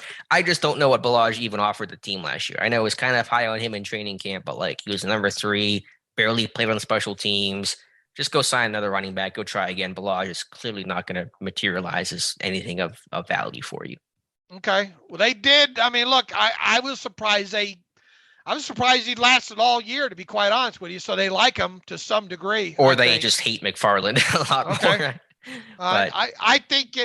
I mean, is there a much market for him? no, he's a minimum guy. He might Then not why get not signed bring him till back? June. You know. I mean, yeah, you could, but like you already know Okay. what you have in him. It's not much. Go find a different cheap running back. Maybe you can go sign for the minimum in June or an undrafted, one of your famous 6 undrafted free agents instead. All right. Who knew that That's the one. Caleb Lodge would be the one to drive Tears a wedge us- between us? Tears us apart. Not speaking to you anymore, Dave, until you agree with my Kalen Balaj take. Miles Killebrew, safety / really special teamer. Will Miles Killebrew sign or not? Are we gonna kiss and make up here, Dave? Oh or man, you still disagree? yeah. Look. You got to. Yeah. Special teams is important. Danny Smith's pounding the table to get this done. Teams need guys like him. So I'm gonna say yes. No whammy, no whammy, no whammy, no whammy. Dave, I agree. Miles Killebrew will resign. 2 block punts, a good system, a good scheme for him. What's the money going to be? Obviously, it's not going to be much, but it's going to be more than the minimum, I would assume. Yeah, it's going to be Derek Watt money. That are about the same lines. I think, so you think like 2 years, $10 million? No, that's what Watt got, right? 3 years, 15. Didn't he get $5 million? What did he get? What was the contract? I mean, it was a decent contract. It was not. $3 million. It was like 3. I'm just making stuff up here, but I mean, it was 3 years, $10 million. Okay, 3 years, $10 million. Okay, I thought you might be shooting high there. So that's what I think he gets right there. Okay, that's fair. That makes sense, right? I mean, or 2 years, whatever. The average yearly value around $2.5 or so million. 3, maybe 3 million at most in there, but that guy can play a little bit of defense in the pinch if you need him as well too. So yes. Here's an interesting one, Dave. Nose tackle Montrevious Adams. Does he resign or does he go? I'm going to say yes, he stays. He re-signs. I think he likes it there. The team gave him a shot to kind of revive his career there. I think it'd be more than a minimum, but how many teams out there are going to want to take him on when they could have had him last year for a song on top of off the practice squad of Saints and all. So yeah, look, Kevin Colbert doesn't like to put himself in holes when it comes to draft and all like that. It would make sense to get Adams. I think he played well enough that they like him enough that they'd sign him to, I don't know, 1 or 2 year deal for a little bit more than a minimum. Usually the 1 year deals with the guys though are veteran benefit contracts. Just how much of a signing bonus do you give them in that? I could see it being a 2 year deal for or I don't know. Look, Ray McLeod last year, they signed him for $1 million, didn't they? So I could see something along those lines as well, too. Long story short, I think they're re-signing. I'm with you. I ultimately landed on re-signing him, but Tyson Alualu is coming back. And Adams, while yes, any team could have poached him last year, he did come to Pittsburgh and put on good tape. So that may now compel teams to take a second and longer look, because now you have some really good NFL tape. And he did play well last season. And if Tuitt were to come back, that room gets kind of crowded. He may want to go find another chance to play somewhere else. But I think Alualu being 35, there'll be a rotation there. So ultimately, I think Adams will resign for, I don't know, like 2 years, $4 billion, something like that as a backup nose tackle. And also, I think some sub package juice he offers you as well. All right. So you think he's back, right? Yeah, I ultimately. But I think it's less sturdy of the odds are a bit lower than like maybe I initially thought, because I could see him go somewhere else for some team on maybe offering a little bit more money, a little bit more of an opportunity. Okay. Wide receiver / return specialist Ray McLeod. Dave, does he stay or does he go? Reportedly up to I think 6 teams interested in him, so there's a market for McLeod. Yeah, to what degree though? I kind of wonder how much that weight does that report hold and all. I don't think he has much more value. I think he's more valuable to the Steelers than he is to other teams out there overall. And if Juju was to walk, kind of hard to let the other slot walk as well too. I think this is a difficult one, but I'm going to say, look, would I re-sign him? I think you know where I come in on that. I probably wouldn't, especially if it's more than $1 million, but I'm willing to bet the Steelers re-sign him. I'm with you. I know every player says they want to re-sign with their team, but McLeod did say that, and I think there will be a market for him. The money's not going to be big, And I think he just wants to stay in Pittsburgh. That's kind of given him some solid ground he really didn't have in his NFL career. So I'm not going to lock it in. I think there will be competition for him. And if one team does offer him more, then I could certainly see him leaving. But ultimately, I came back on re-signing as well. All right. Is our only difference still Balaj? Still just right. Kalen Balaj. Taco Charlton, edge rusher, outside linebacker. Taco Charlton, will he stay? Will he go? I think he stays, and I think he stays, close to the minimum again. I don't think it's not like he gives you a lot special or nothing special teams wise. So unless the only way he signs elsewhere, I think, is that the Steelers just don't want to re-sign him. So I'm going to say the Steelers re-sign Taco Charlton. I'm going to say he's gone, and I'm not feeling super strongly about this one, but his play seemed to wane a bit down the stretch. Tuska seemed to get some more opportunities. Tuska has, I'll put Tuska aside, but like Charlton does not have the special teams value, as you said. He looked fairly comfortable out on the edge, but not a ideal scheme fit. I think he probably likes a 4-3 more than a 3-4. Obviously, they could re-sign him, but my feeling is they'll let him go, or basically they just won't be able to agree to terms. So that Charlton just says, right, probably more Pittsburgh saying we want to go find someone else. Right. Okay. But I could see obviously a re-signing just to protect themselves because the depth there is thin. Right. So 2 disagreements so far, pretty minor ones, but there are 2 of them. All right. 2 big ones here to wrap things up, Dave. Strong safety, Terrell Edmunds. Does Terrell Edmunds stay or does he go? I think he stays, and this is something we've kind of talked about most of the offseason here, trying to prepare people for it. So I think they find a way to get something done at some point. I really wrestled with this one as well. And again, take what I say with a grain of salt, because I was the guy who said no chance they don't pick up the option on him last year, and they did not pick up the option on him last year, which usually means they're not coming back, right? That's what the history tells us on the 5th-year option, right, Dave? Right. So, but ultimately, I think they will re-sign him because it's the most logical thing to do. Because if you don't re-sign him, how do you replace him? You spend more for Jordan Whitehead. You got to spend draft capital. It's tough to put a rookie in that situation. As you said, you could go find some other similar free agent, who's not a Whitehead, and just hope for a similar level of play. Edmunds has been fairly steady. I think he's a decent complement to Minkah Fitzpatrick. And if you're making other changes in the secondary, why make more? So financially, where do you think it's at? Do you think it's $5 million for Edmunds? $5 to $6 million, right around in there, something along those lines. Yeah, probably a 2-year deal, more than likely. Okay, yeah, it'll be at least 2. Certainly won't be a 1-year deal, at least you wouldn't think. So ultimately, I came in and you agree, re-signing Terrell Edmunds. Last one here, Dave. Offensive guard Trey Turner. Does Trey Turner stay or go? Gone. I think he's gone. You think Trey Turner's gone? So what's the percentage of chance that Turner's gone? Is it 90% chance he's gone, 100% chance? Is it more 60-40? I would say 35% chance he resigns. Okay. Yeah, I went gone as well on Trey Turner. I think it's a good guard market in free agency. I think Turner played fairly well last year, certainly brought a lot of leadership. His nastiness, physicality, both in pass pro and in the run game, is appreciated, but you want to make some more serious upgrades about getting your offensive line better. And I think you certainly have the chance to do so with a free agent guard. And so I went with him being gone as well. Okay. So the only 2 we disagreed on ended up being some pretty small names here, Taco Charlton and Kalen Balaj. And you could twist my arm into saying yes to either of those guys. But I think how many total did we have 16 coming back? Oh, coming back. I'd have to count here. Witherspoon, Millette, Okorafor, Killebrew, Adams, McLeod, Edmunds. So that's 7, I want to say.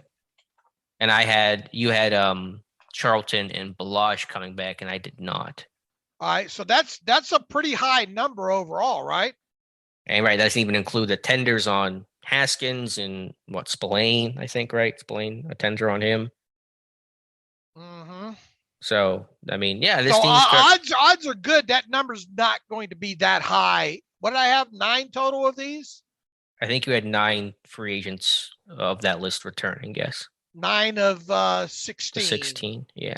That's a little high. So odds are good that I'm not going to hit all these right.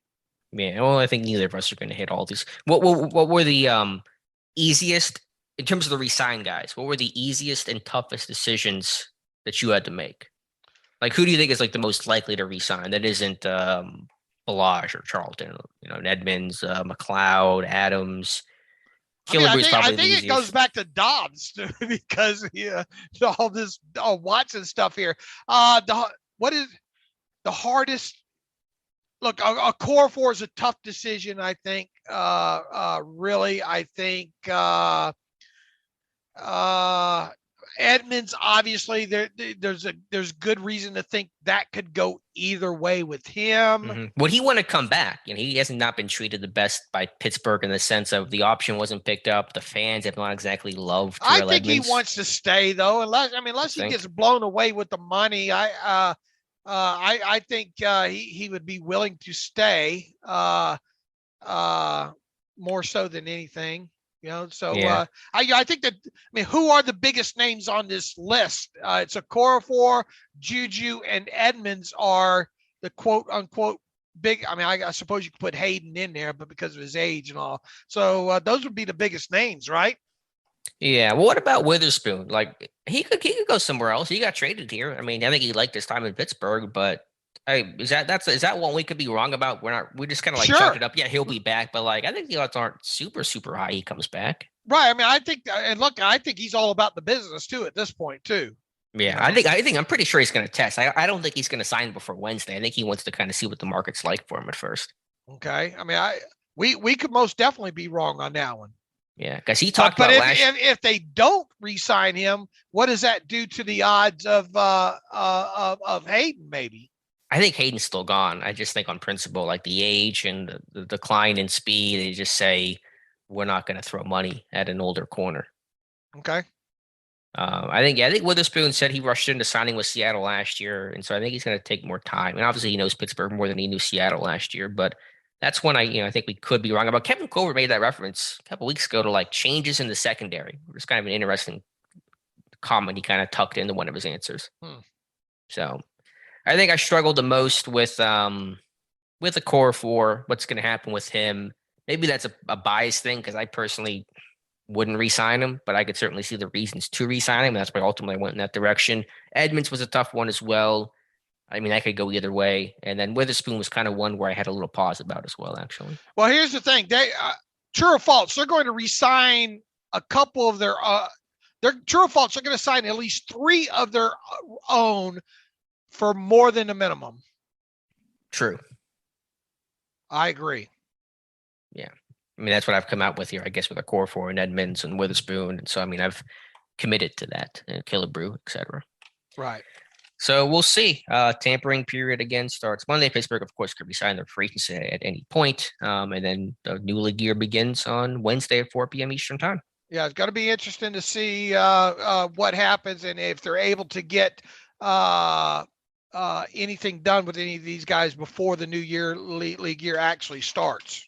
Yeah, I'm sure they will to some degree, but who and how much and all those questions we don't have the answers to. All right, Dave, before we get to reader emails, let's hear from our friends over at MyBookie. A lot happening in the sports world. You got the free agency coming up. March Madness about to get underway. I think Selection Sundays this weekend. And baseball's back. Hooray, baseball is back. So that's it was a good day for the sports world yesterday, Dave. Absolutely. And look, even though football's not going on, you can bet on all these other sports, and especially with baseball being back. From all the biggest games to the smallest events, make every bet worth your while with MyBookie. Start by doubling your first deposit instantly with MyBookie's first deposit bonus.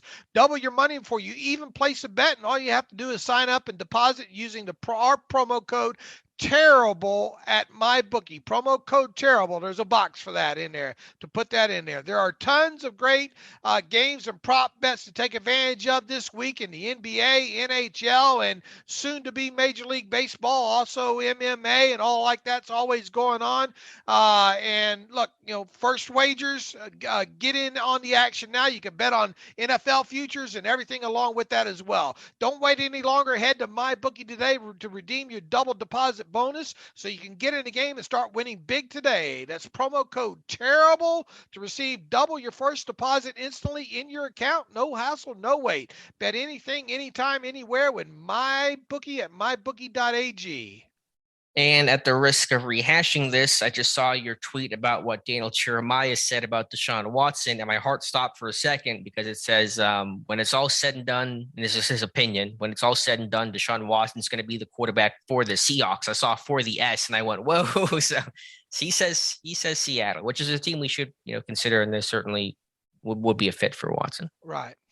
So that's the latest on that, and we'll keep you updated on Deshaun Watson. Well, let's go to reader emails here, Dave, and close out today's show. And I'm guessing there might be one or two about Deshaun Watson. I don't think we have. Let's see here. Cam Hayward. Thanks for reading my email.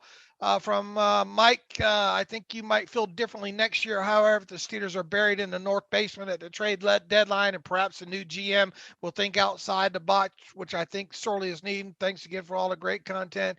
I don't think he overall kind of liked her answer. He was the one that had the Cam Hayward trading away question the other day there. So I'm not sure he kind of liked the answer there, but I mean, the fact of the matter is, from a hypothetical situation, this team's not trading them, Yeah. I'm sorry. You can disagree with that, and that's fine. My answer is not going to change. Cam Hayward is not even a conversation piece to be traded. Right. What else do we have from the email machine, Dave? I think that's it. That's all I'm seeing in here. Okay. All right. So nothing on Deshaun Watson. I think we've dedicated enough time to that topic. Anyway, so we'll come back Monday, Dave, and maybe we'll get some more information about A, Watson situation, and B, just Pittsburgh, if they made any moves this weekend. The moves are going to start coming here pretty quick, right? I mean, they're running out of time here to make some of these moves.